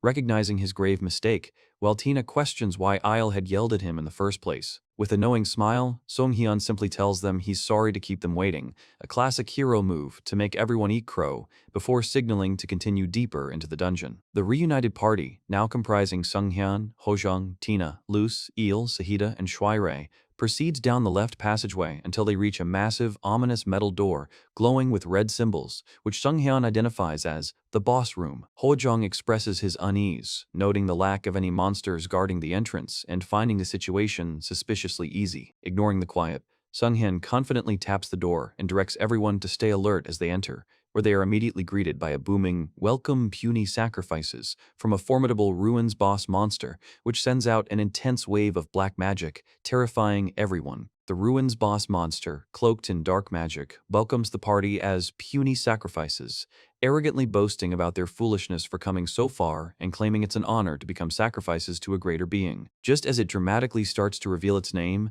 Seung-hyun swiftly cuts it off, firing Freya's crossbow directly into the monster with powerful holy energy. The boss monster screams in agony as it's instantly enveloped in a brilliant purple light, violently disintegrating into nothing in a single blinding flash. Seung-hyun, with a smug smirk, then casually shoulders his crossbow, revealing he used an arrow imbued with the holy water of the dawn to take down the foe so effortlessly. The rest of the party, particularly Isle and Shuirei, are left completely stunned and speechless by the swift and overwhelming victory, with Ho-jung playfully whispering to Seung-hyun that he can't just kill the final boss with his ultimate in one shot. Seung-hyun nonchalantly retrieves his holy water arrow using Freya's arrow retrieval from a statue where the boss had stood. Shuirei then suggests drawing an escape circle, but Isle quickly proposes they investigate the boss room first, reminding everyone of the mana cost involved in maintaining a magic circle. Seung-hyun agrees, urging them to search for loot quickly before the dungeon collapses, and the group immediately begins exploring the room, with Ho-jung pointing out a blood-stained altar and grimly contemplating the number of sacrifices made there. Seung-hyun investigates the blood-stained altar, thinking there must be something hidden underneath. He quickly lifts the altar cloth, only to uncover a black box marked with a mysterious star symbol. Before anyone can react, a surge of purple magic erupts from the box, reanimating the surrounding corpses into a groaning horde of zombies that immediately attack the party. Luz instantly shouts for everyone to get ready and charges in, using his holy fist to obliterate a zombie in a burst of light, while Ho-jung fiercely defends himself with his sword, clearly annoyed at being called a physical therapist by some unknown attacker. Shuirei quickly follows up, charging her staff with blue energy and unleashing a powerful chain explosion that takes out several more of the undead. As Seung-hyun uses Freya's connection pouch to craft a rock arrow and shoots down a zombie, He starts wondering why the undead are still moving if the boss monster is truly dead. He frantically checks the boss monster's discarded remains but finds no core, which sets off alarm bells in his head just as he notices Ho-jung stumble and collapse next to him, unconscious but seemingly just asleep. Realizing that the boss he defeated was only a clone, Sung-hyun quickly creates a stamina arrow with Freya's arrow pouch and fires it past the now unconscious Luce and Shuirei, knowing the true threat is still lurking. Sung-hyun quickly clarifies that his arrow was a healing one, but Il admits he thought it was an attack, surprised by the method, and tries to feign a defensive reaction as a rogue. Sung-hyun then observes that only Il remains conscious while everyone else is out, making him realize Il never drank the mana potion he handed out earlier. Suddenly, Il pulls out a glowing blue dagger and attacks Sung-hyun, who swiftly blocks the strike and immediately recognizes the black magic infusing the weapon. A smug Sung-hyun then grins, directly accusing Il of being the real boss monster, a classic villain reveal that Il acknowledges as smart. Il, now fully empowered by surging purple-black magic, sheds his disguise and reveals himself as Il Kroa, apostle of the forgotten god. He declares his intention to sacrifice Sung-hyun to his lord, then maniacally stabs his own hand to fuel the dark magic, a truly unhinged display of devotion. Horrified, Sung-hyun realizes Il has likely done this to countless others as Il lunges in for the kill. Il Kroa viciously lunges at Sung-hyun Kang, his blue dagger clashing against Freya's crossbow amidst a flurry of purple-black magic and blue light. Sung-hyun calmly parries the relentless strikes, simultaneously activating Freya's crossbow's connection pouch to conjure a rock arrow. Il, meanwhile, continues his maniacal assault, gloating about sacrificing Sung-hyun to his lord and nonchalantly admitting he murdered his own colleagues for this very purpose. Truly classic villain monologuing. Sung-hyun skillfully evades Il's expert rogue knife work, realizing reasoning with him is futile, even as Il conjures a massive red magic circle, imperiously demanding Sung-hyun not to avoid his death. After effortlessly deflecting the dark tendrils, Sung-hyun, with a smug grin, reveals he's already taken the orb of Kirkarashtel from its hidden altar, which immediately causes the black clutch around Il's dagger to vanish and bewilders him. A completely stunned Il stares in disbelief at his now ordinary weapon as Sung-hyun calmly explains he cleansed the powerful divine relic, which grants strong magic defense and mana resistance, of its warlock's seal using holy water right at the fight's outset, completely neutralizing Il's black magic. Enraged, Il calls Sung-hyun arrogant and frantically declares his forgotten god will still be resurrected soon before lunging desperately for another futile attack. Il, stripped of his black magic, furiously slashes at Sung-hyun, desperately trying to use his remaining robe skills and demanding the return of the orb of Kirkarashtel. Sung-hyun casually tosses the glowing orb,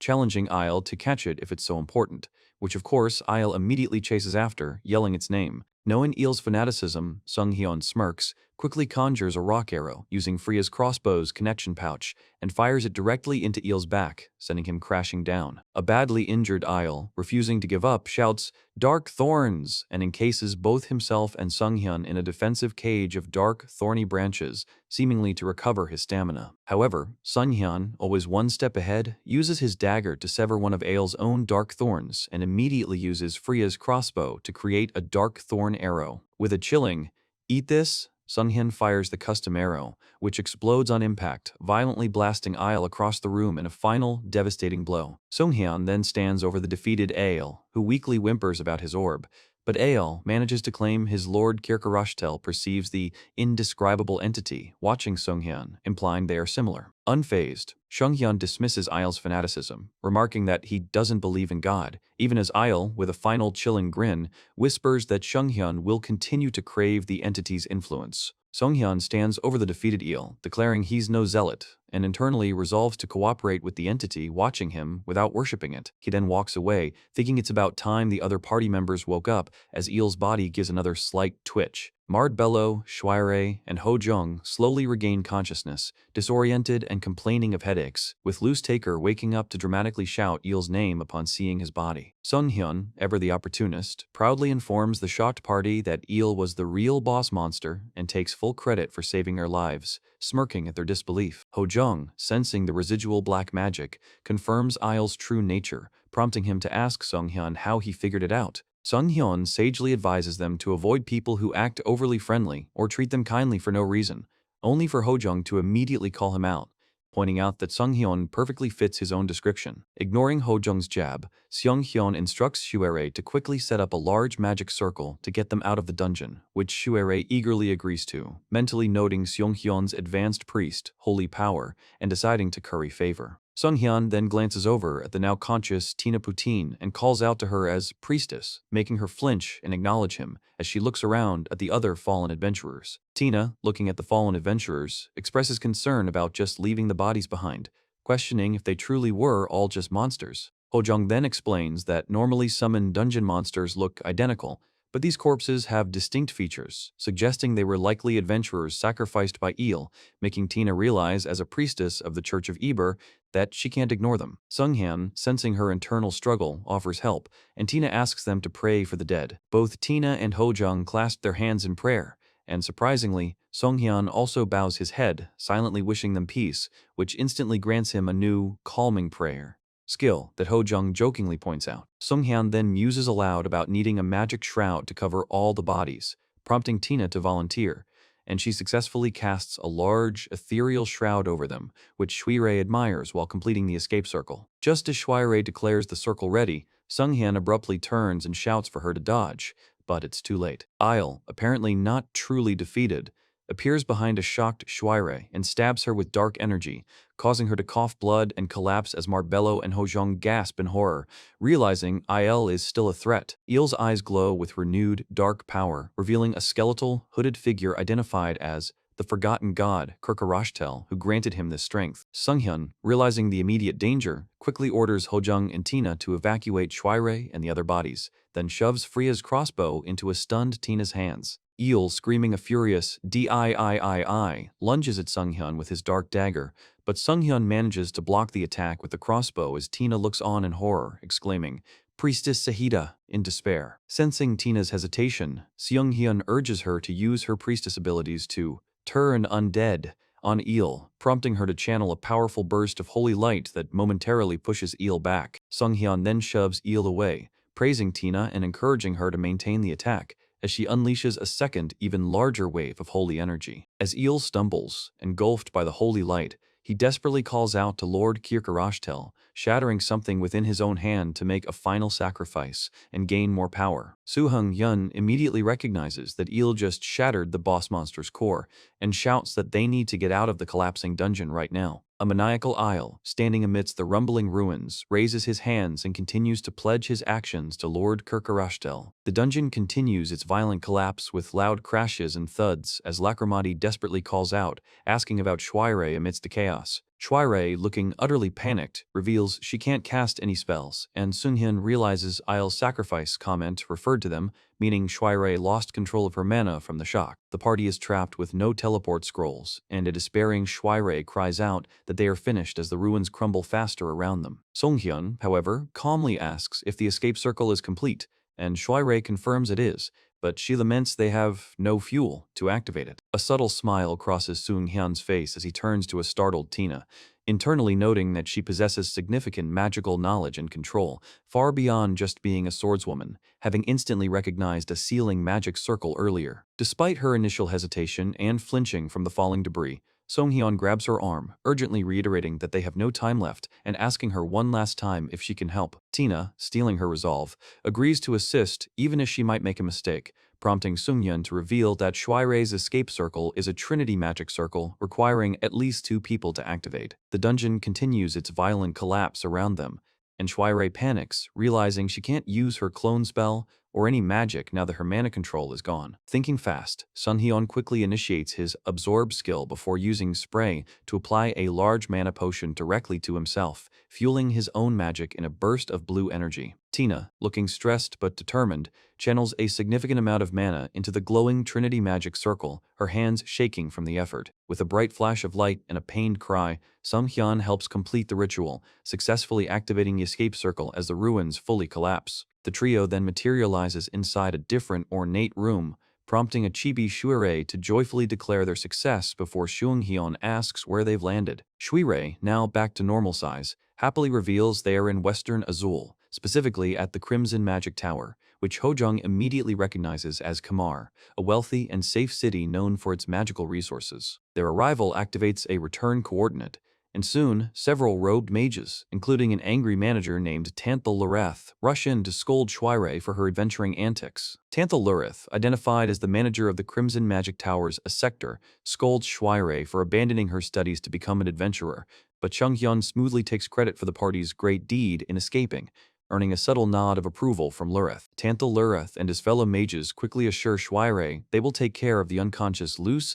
Lacrimati, and Sahita in their specialized recovery rooms. Later that night, Sung-hyun finds himself unable to sleep despite being completely exhausted, so he decides to take a quiet walk through the Crimson Magic Tower. He discovers Tina also awake on a grand balcony, and they begin chatting, with Sung-hyun noting that being in a magic tower feels surprisingly familiar to him. Tina apologizes for her earlier hesitation during the dungeon escape, but Seung-hyun reassures her, saying their survival was ultimately thanks to her efforts. She then explains that she was initially affiliated with the Golden Magic Tower due to her family urging her to pursue magic, but she always preferred swordsmanship and sparring with Luce, admitting she ended up feeling unskilled in both. Sung-hyun, with a slight grin, advises her that it's important to pursue what she truly wants, even if it means resorting to trickery or earning a bad reputation from others.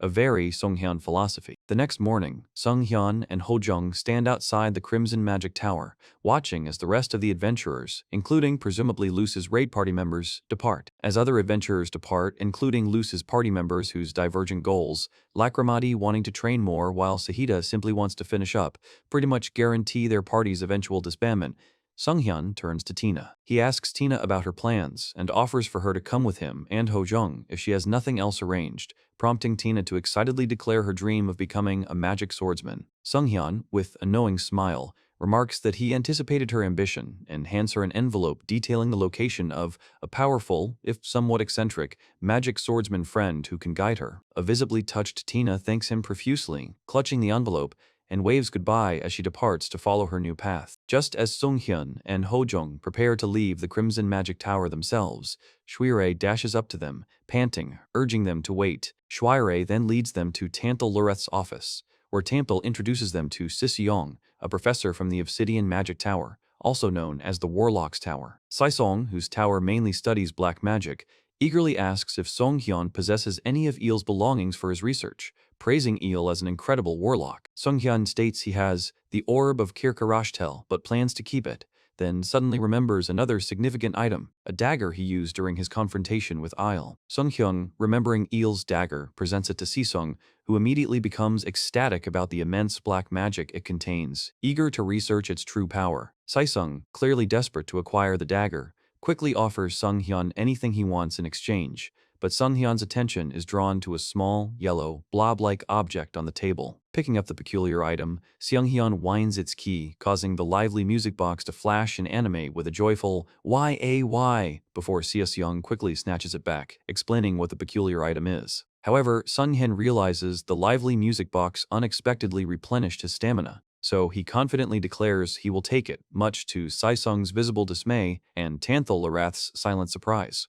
Siseong then reluctantly gives Seung-hyun a scroll and a stack of magic books, making it seem like he felt bad about the unexpected turn of events. Seung-hyun unfurls the scroll to discover it's a valuable recipe for an ice potion, which he finds quite useful given his need for potion materials. He then asks Ho-jung if they can extend their stay at the Crimson Magic Tower for a while, revealing that Tanthal Lureth has already provided them with a permit. Tanthal, proving Ho-jung's initial assumptions about mages being stuck up wrong, warmly offers them a tour of the tower, which Ho-jung happily accepts, secretly looking forward to checking out the exclusive magic tower items and high-quality potions. Sung-hyun and Ho-jung continue their tour of the Crimson Magic Tower, making their way to the potion shop where Sung-hyun places a rather large order for mana, health, and stamina potions with the potion shop staff. A blonde mage nearby, attempting to craft a potion, prepares to drop a leafy herb into his cauldron, but Sung-hyun calmly advises him against it. The blonde mage, with a super arrogant look, dismisses Sung-hyun, thinking he must be some manaless nobody,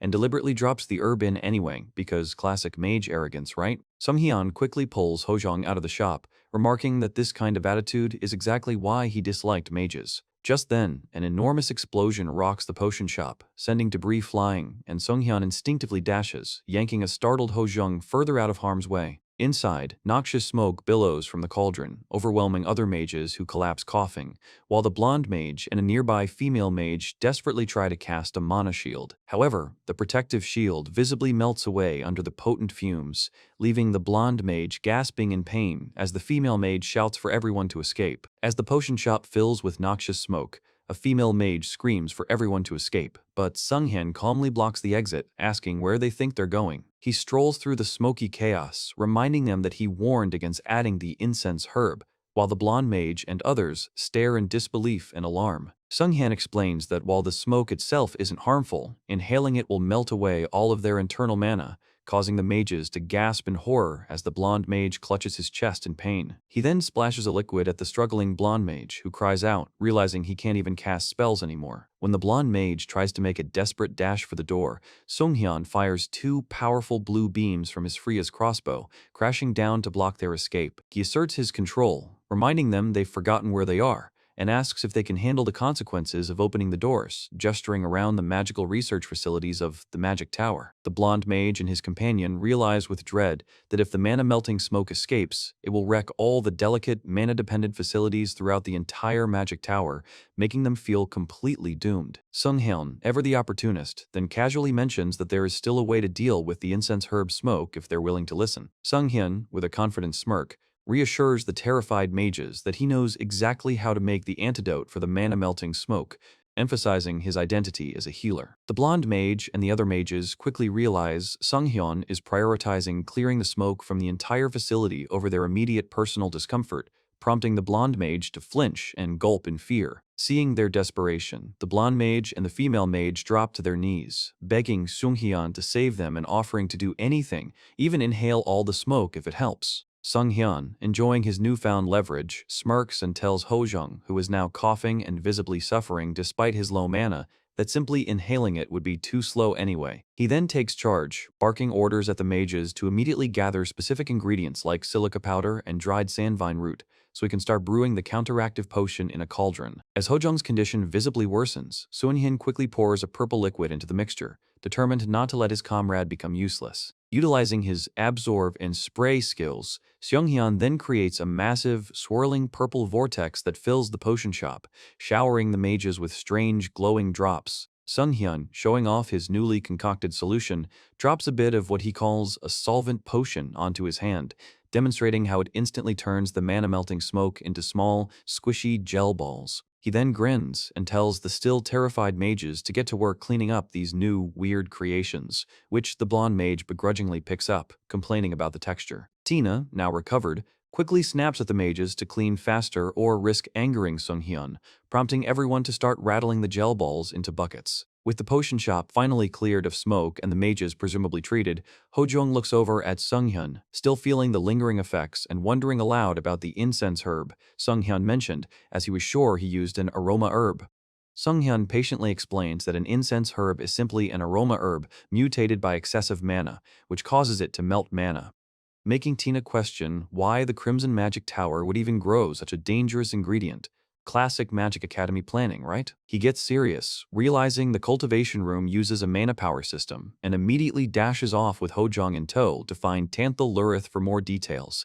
A vision of a horrifying, corrupted plant flashing in his mind, confirming his fears that this situation is far more serious. Luckily, they bump into Shuire, who was heading their way to give a tour and quickly directs them to the herb cultivation room after Tanthal Lurith remotely grants them permission to enter. The trio then steps into the ominous, overgrown room filled with twisted vines and a dark, unsettling aura, leaving Sunghyun feeling a bad vibe. Sunghyun immediately senses the danger in the herb cultivation room, grimacing that it definitely doesn't look safe, and promptly summons Freya's crossbow to prepare for whatever comes next. Shuire, noticing the chaotic energy, quickly realizes that all the humidity, climate, and supporting magic circles are cracking and breaking due to the absurdly high mana levels. Suddenly, a massive, twisted vine whips out from the overgrown room, but Sunghyun, acting fast, yanks Hojung out of the way just before it smashes into the ground where he stood. Sunghyun then tells a coughing Hojung that this aggressive flora is a marten ivy, a monstrous plant created from the overwhelming mana as it lets out a loud, terrifying screech. Shuirei bravely attempts to slice a whipping vine with her mana-infused staff, confidently cutting a piece off and initially thinking it's an easy fight. However, Hojung quickly shouts a warning, realizing the severed vine is rapidly regenerating,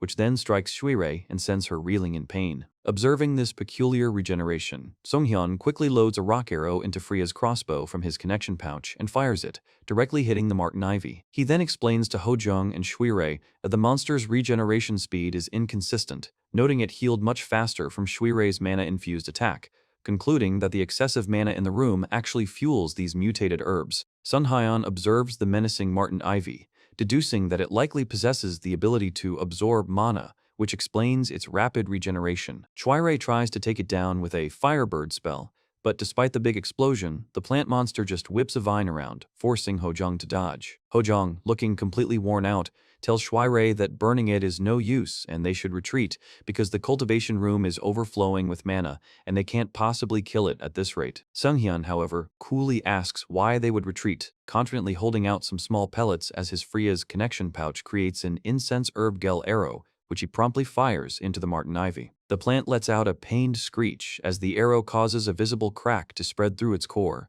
But then a new wave of smoke rolls out, making Hojung cough as he realizes their skills are now useless, and even Freya's crossbow begins to dissipate. Undeterred, Songhyun just smiles, declaring they'll simply kill it the old-school way as his blue-silver dagger materializes in his hand, which he uses to deftly slice through one of the plant's whipping vines. He then shouts to Hojung to focus on the roots, and Hojung, following the instruction, charges forward with his sword and fiercely snaps the Marten Ivy's roots. Hojung successfully snaps the Marten Ivy's roots, weakening the plant monster significantly. Sunghyun then dashes in, his blue-silver dagger glowing, and uses a powerful incision skill to deliver a final blow, cleanly slicing through the monster. The Marten Ivy shudders and collapses, seemingly defeated, but the victory is short-lived as the herb cultivation room's mana power system begins to crackle and overload, sparking wildly. Shuirei, looking alarmed, explains that the system is collapsing because it couldn't handle all the mana that flowed into it and warns them that the concentrated mana is about to explode. Sunghyun, remaining calm, quickly asks Shuirei if there's any way to block the mana from flowing in,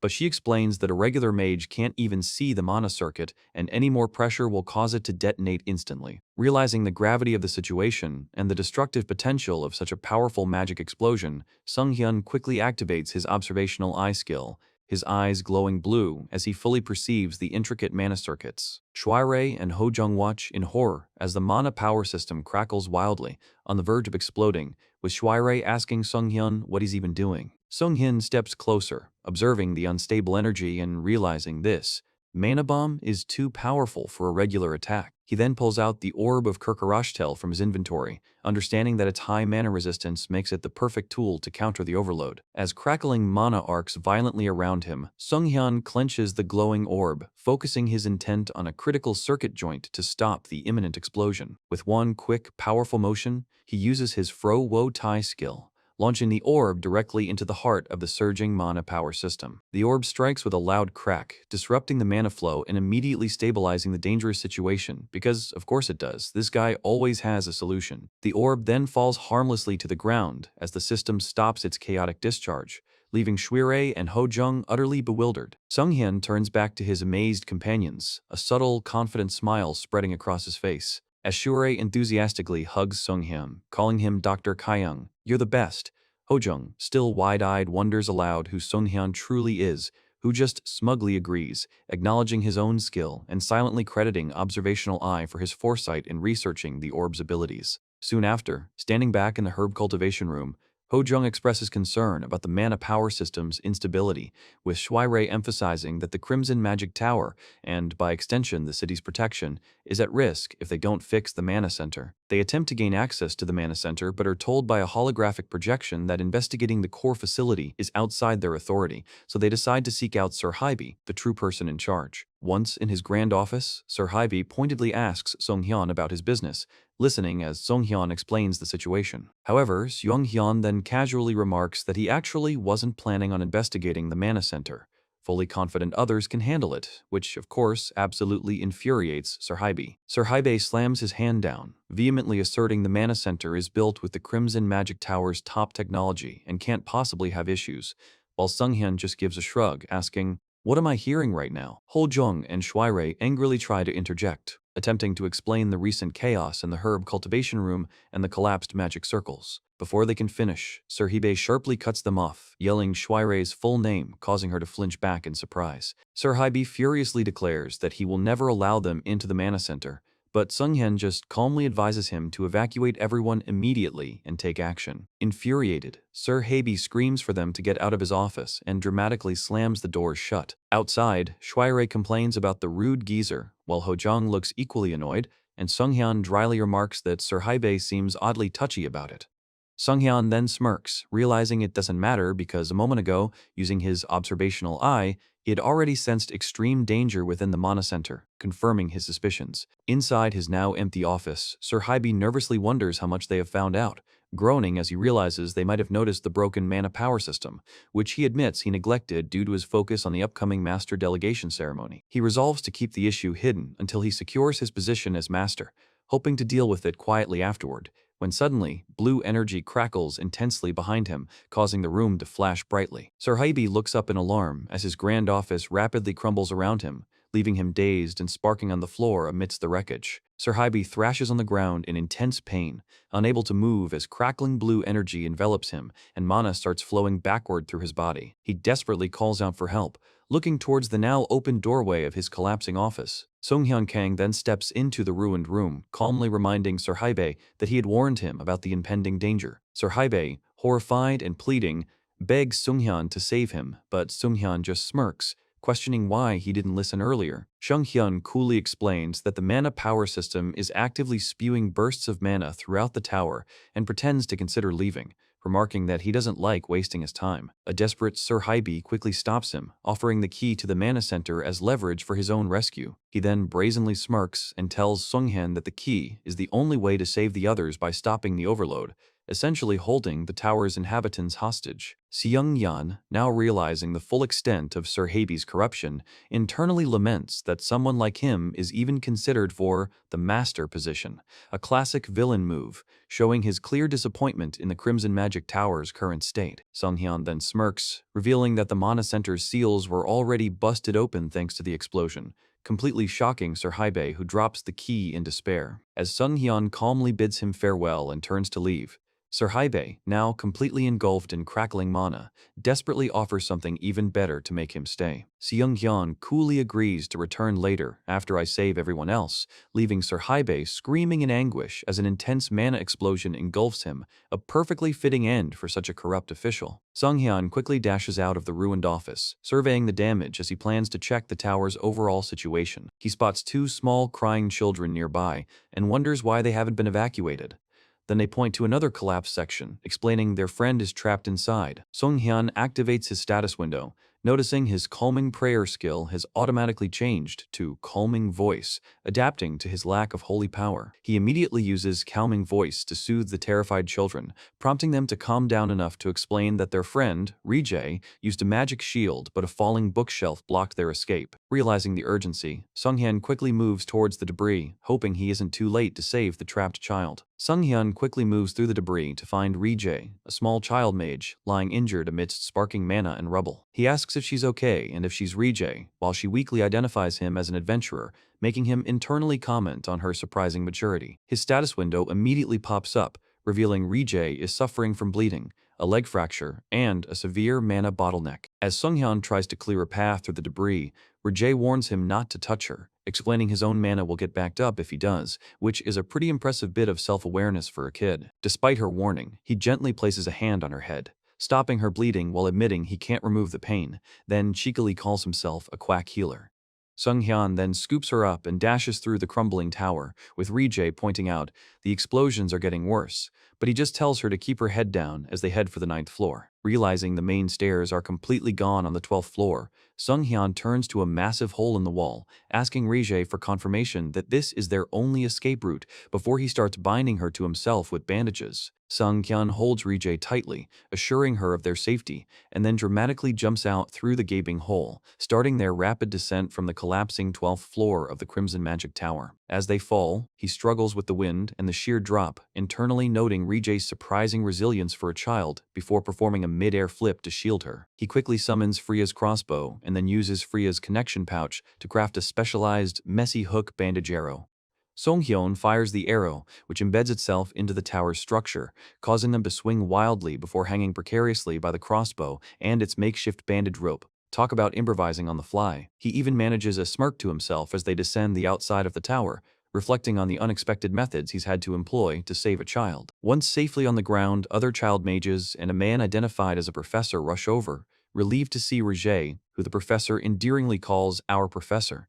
Ri-jae, now sitting on the ground, asks if Sung-hyun is still heading to the Mana Center, and when he confirms, she gives him a rolled-up document, telling him it will help. Her friends, Terrace and Lucy, embrace her, worried about her leg, but Ri-jae quickly reassures them that she's fine because Sung-hyun saved her, which makes her friends burst into tears of relief. Ri-jae cries tears of relief as she clutches the document she just handed over, which makes Sung-hyun internally admit he was actually quite scared himself, though he reassures her by smiling and calling her just a kid.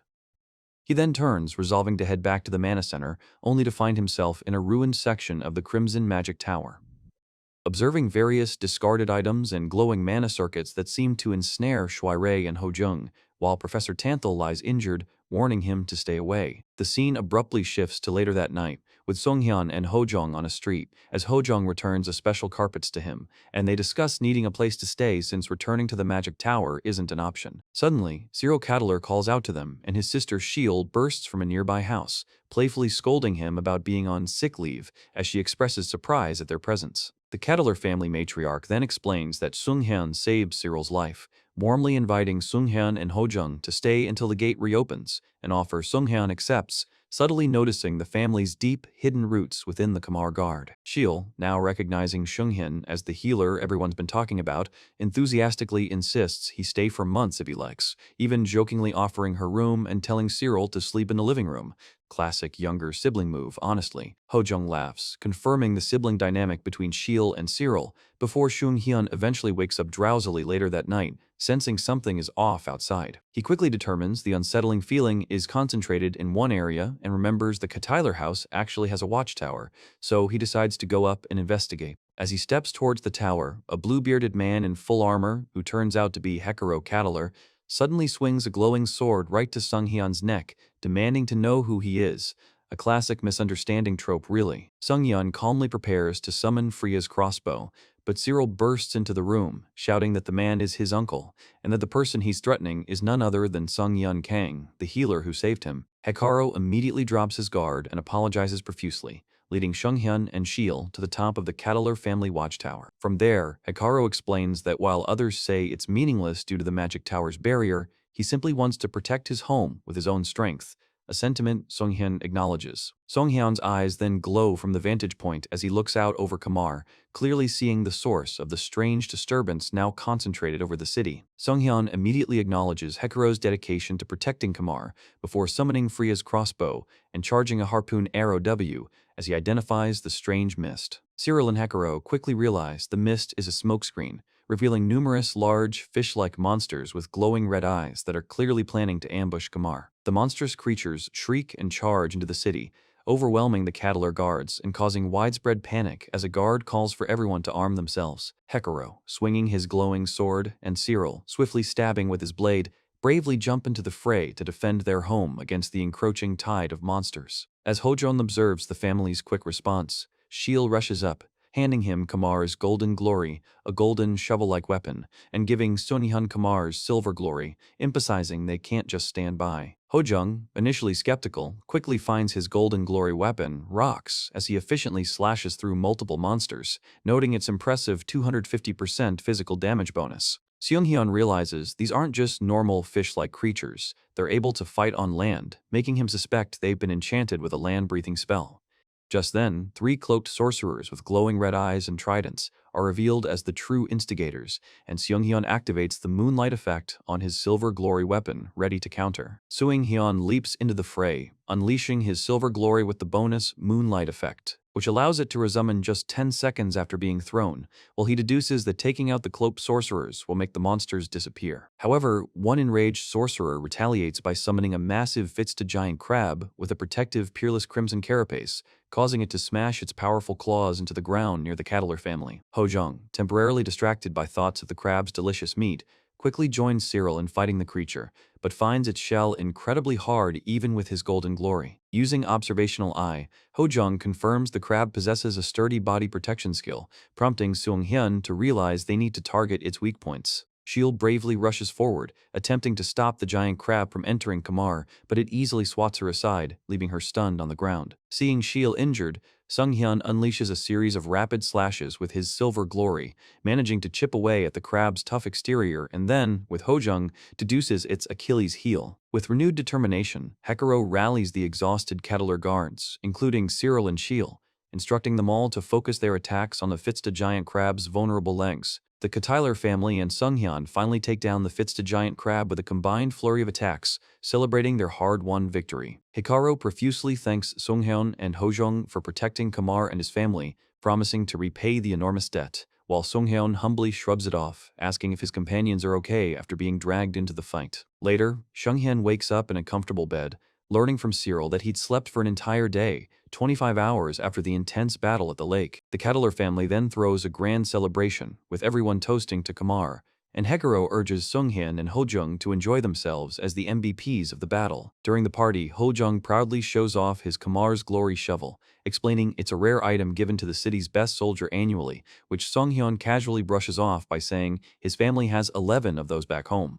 Talk about a flex. Seung-hyun then investigates the defeated crab's remains, discovering a glowing fragment of peerless crimson carapace, which turns out to be a valuable accessory item. Acquiring this fragment unlocks a precious artifact achievement, granting him a new artifact collector skill that increases his chance to obtain monster artifacts by 3%, prompting him to decide he'll keep it for now. Seung-hyun runs into Hekaro, who is now decked out in full guard armor, greeting him as Dr. Kang and revealing that the Lord of Kamar has invited them to the castle of Kamar for saving the city. Upon their arrival, Lord Gavin de Altegarts, the supposedly genius and strongest mage from the Crimson Magic Tower, greets them profusely, immediately breaking down in tears over Kamar's near destruction. Seung-hyun then snickers to Hojung that the Lord seems like a crybaby and a coward, quite the contrast to his reputation as theoretically strongest. Lord Gavin explains how the city relied too much on the Magic Tower's barrier, neglecting the undermanned city guard, and now plans to reorganize them into the first knighthood in Kamar's history. Hekaro is absolutely thrilled by this development, expressing his joy that his family's generational wish has finally come true. Seung-hyun, observing Hekaro's excitement over the knighthood, starts to wonder what kind of reward he and Hojung, as the actual adventurers who saved Kamar, will receive. He smiles, clearly anticipating some equally grand compensation. Gavin laughingly acknowledges Seung-hyun and Hojung as the real heroes, then offers them chests of high-value items worth millions and perpetual patronage from the Altegarts family. However, Seung-hyun, with a sly look, internally dismisses these material riches, realizing they aren't what he truly needs. He then calmly informs a tearful Lord Gavin that he and Hojung hail from Hind Village, explaining its strategic location and how only the Adventurers Guild and the Church of Iber currently hold sway there. Seung-hyun then drops the real bombshell. He wants Lord Gavin to establish a branch of the Magic Association in Hind, subtly noting how it would cleverly undermine the current powers. Gavin, initially hesitant about the costs,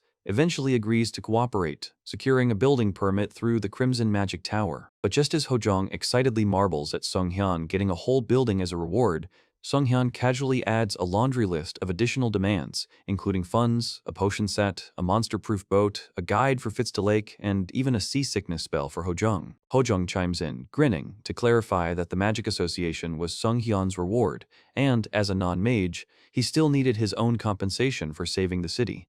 Classic tag-team bargaining. This barrage of demands proves too much for the already emotional Lord Gavin, who dramatically faints on the spot, leaving Hekaro to panic. Seung-hyun and Hojung finally meet their new guides, Valik, his wife Daisy, and their daughter Rudy, who greet them formally before they all depart Kamar, leaving behind the waving Kettler family. As their boat crosses Fitz to Lake with the Crimson Magic Tower looking stunning at sunset, Ho-jung immediately gets a bad feeling, which is quickly justified when a massive fits-to-giant fish dramatically breaches the water, shocking Ho-jung into wondering what went wrong. Sung-hyun, surprisingly unfazed, points out their route on a map, explaining they will cross to Trakati village and then navigate the dangerous, easy-to-get-lost Red Forest, prompting Valik to reveal they volunteered as guides because they were stranded in Kamar after bringing Rudy there for treatment. Sung-hyun confirms Ho-jung's seasickness enchantment is working, allowing Ho-jung to relax on their magically propelled boat as they continue their journey. A system alert then pops up for Sung-hyun, revealing a membership list that boosts stats and an achievement unlocked, Mage of the Crimson Tower, which he notes is his second Crimson Magic Tower reward. He also realizes that both he and Ho-jung were acknowledged as founding members of the Cataler Knightage, and given knight titles despite not being Catalers themselves, which Sung-hyun casually attributes to his sixth rule of survival, use anything you can. As he scrolls through the Cataler Knightage combat guide, another quest appears on his system, challenging him to earn 10,000 points for a Pitus skill reward, leaving him to ponder his next move. Sung-hyun, initially frustrated by the ridiculous 10,000 points requirement for his new Wu skill quest, gets snapped back to reality as Valak announces they are nearing the Red Forest. Ho-jung notes the forest's unsettling red hue and, feeling relieved that no monsters have appeared yet, immediately jinxes their journey, prompting Sung-hyun to sternly warn him about speaking too soon. Right on cue, the boat is violently rocked from below by unseen creatures, and Valik screams as purple tentacles emerge from the water. Sung-hyun, cool as a cucumber, draws Freya's crossbow and orders Valik to keep rowing despite the attack, while Daisy clutches Rudy in fear. He then identifies the next threat as a Kamafan fish, questioning its presence in these waters, just as a massive, glowing-eyed fish breaches the surface with a guttural roar before quickly disappearing back into the depths. Ho-jung wonders if it's retreating,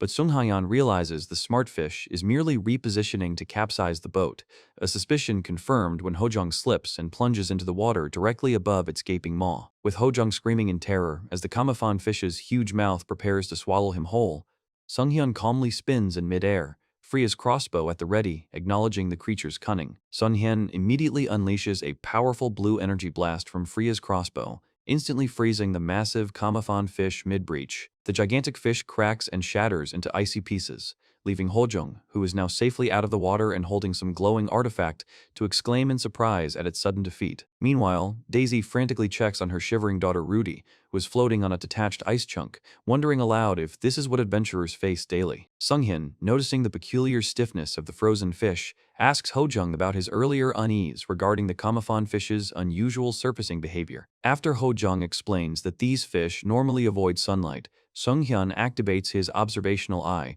which reveals the Kamafan fish has actually been dead for 3 days, its head smashed and part of its body already frozen. Using his blue-silver dagger, Sung-hyun slices into the deceased fish, exposing a squirming, tentacled wave parasitic plant monster, identified by Ho-jung as a mutant controlled by strong magic. Sung-hyun's observational eye further clarifies that the parasite only stops moving if its primary body is dead, a cryptic detail that immediately causes the ice beneath them to rumble ominously, confirming a classic hidden boss reveal. The ice then shatters violently, plunging Sung-hyun into the water amidst erupting ice spikes as massive purple tentacles burst from the lake's depths, and before he can react, Ho-jung is overcome by intense seasickness, leaving Valik, Daisy, and Rudy vulnerable to the whipping tentacles. Sung-hyun yells for Valak as a massive purple tentacle bursts from the lake and snatches Rudy right out of the water. Valak, horrified, bravely leaps into the water, grabbing Rudy and pulling her free from the monster's grasp. Daisy, screaming, "Rudy, MY,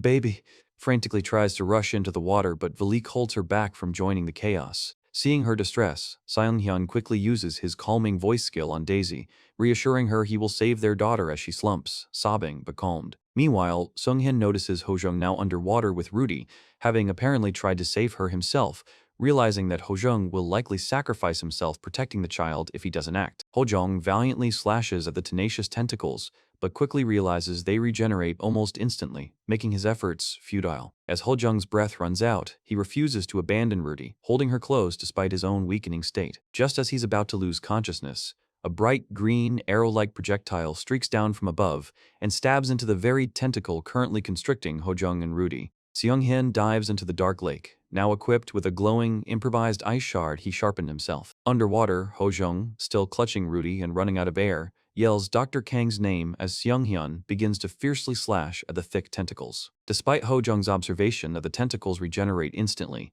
Seunghyun's ice attacks visibly freeze and crack the monstrous limbs. A system notification confirms Seunghyun has unlocked the Miracle DIY achievement for crafting the ice weapon, which surprisingly grants him a random enchantment skill. As the first enchantment reveals itself as Freeze, Seunghyun continues to attack, efficiently immobilizing the thrashing tentacles. Seeing an opportunity, he then summons Freya's crossbow and uses Freya's connection pouch to craft an ice potion arrow for amplified damage. With the second enchantment granting a 400% damage bonus to frozen enemies, Seunghyun delivers devastating blows, breaking through the monster's defenses. His decisive assault finally forces the true boss monster, a massive sequoia squid identified as the host of the wave parasitic plant's main body, to fully emerge from the lake. The massive sequoia squid fully emerges from Fitzta Lake with an enraged roar confronting Seunghyun. Seunghyun quickly deduces that the monster is attempting to use its parasitic plant-infected appendages as a shield to make an escape. With a slight smirk, he fires a holy water of the dawn arrow,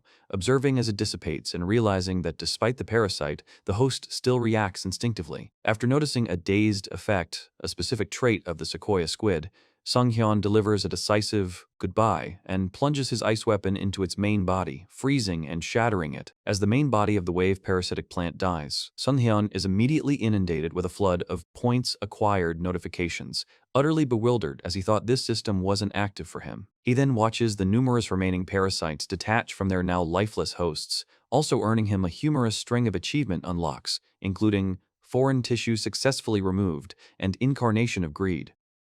Surfacing from the water, Seunghyun first checks on a visibly ill Ho-jung before turning to ask Valik and his family if they are all right. As Valik carries Rudy, Daisy rushes forward, distressed, and cries out that Rudy is in danger. Seunghyun quickly turns his attention to Rudy, a wave of dread washing over him as he sees her critical state. He feels a sudden chill run down his spine, realizing the severity of the situation.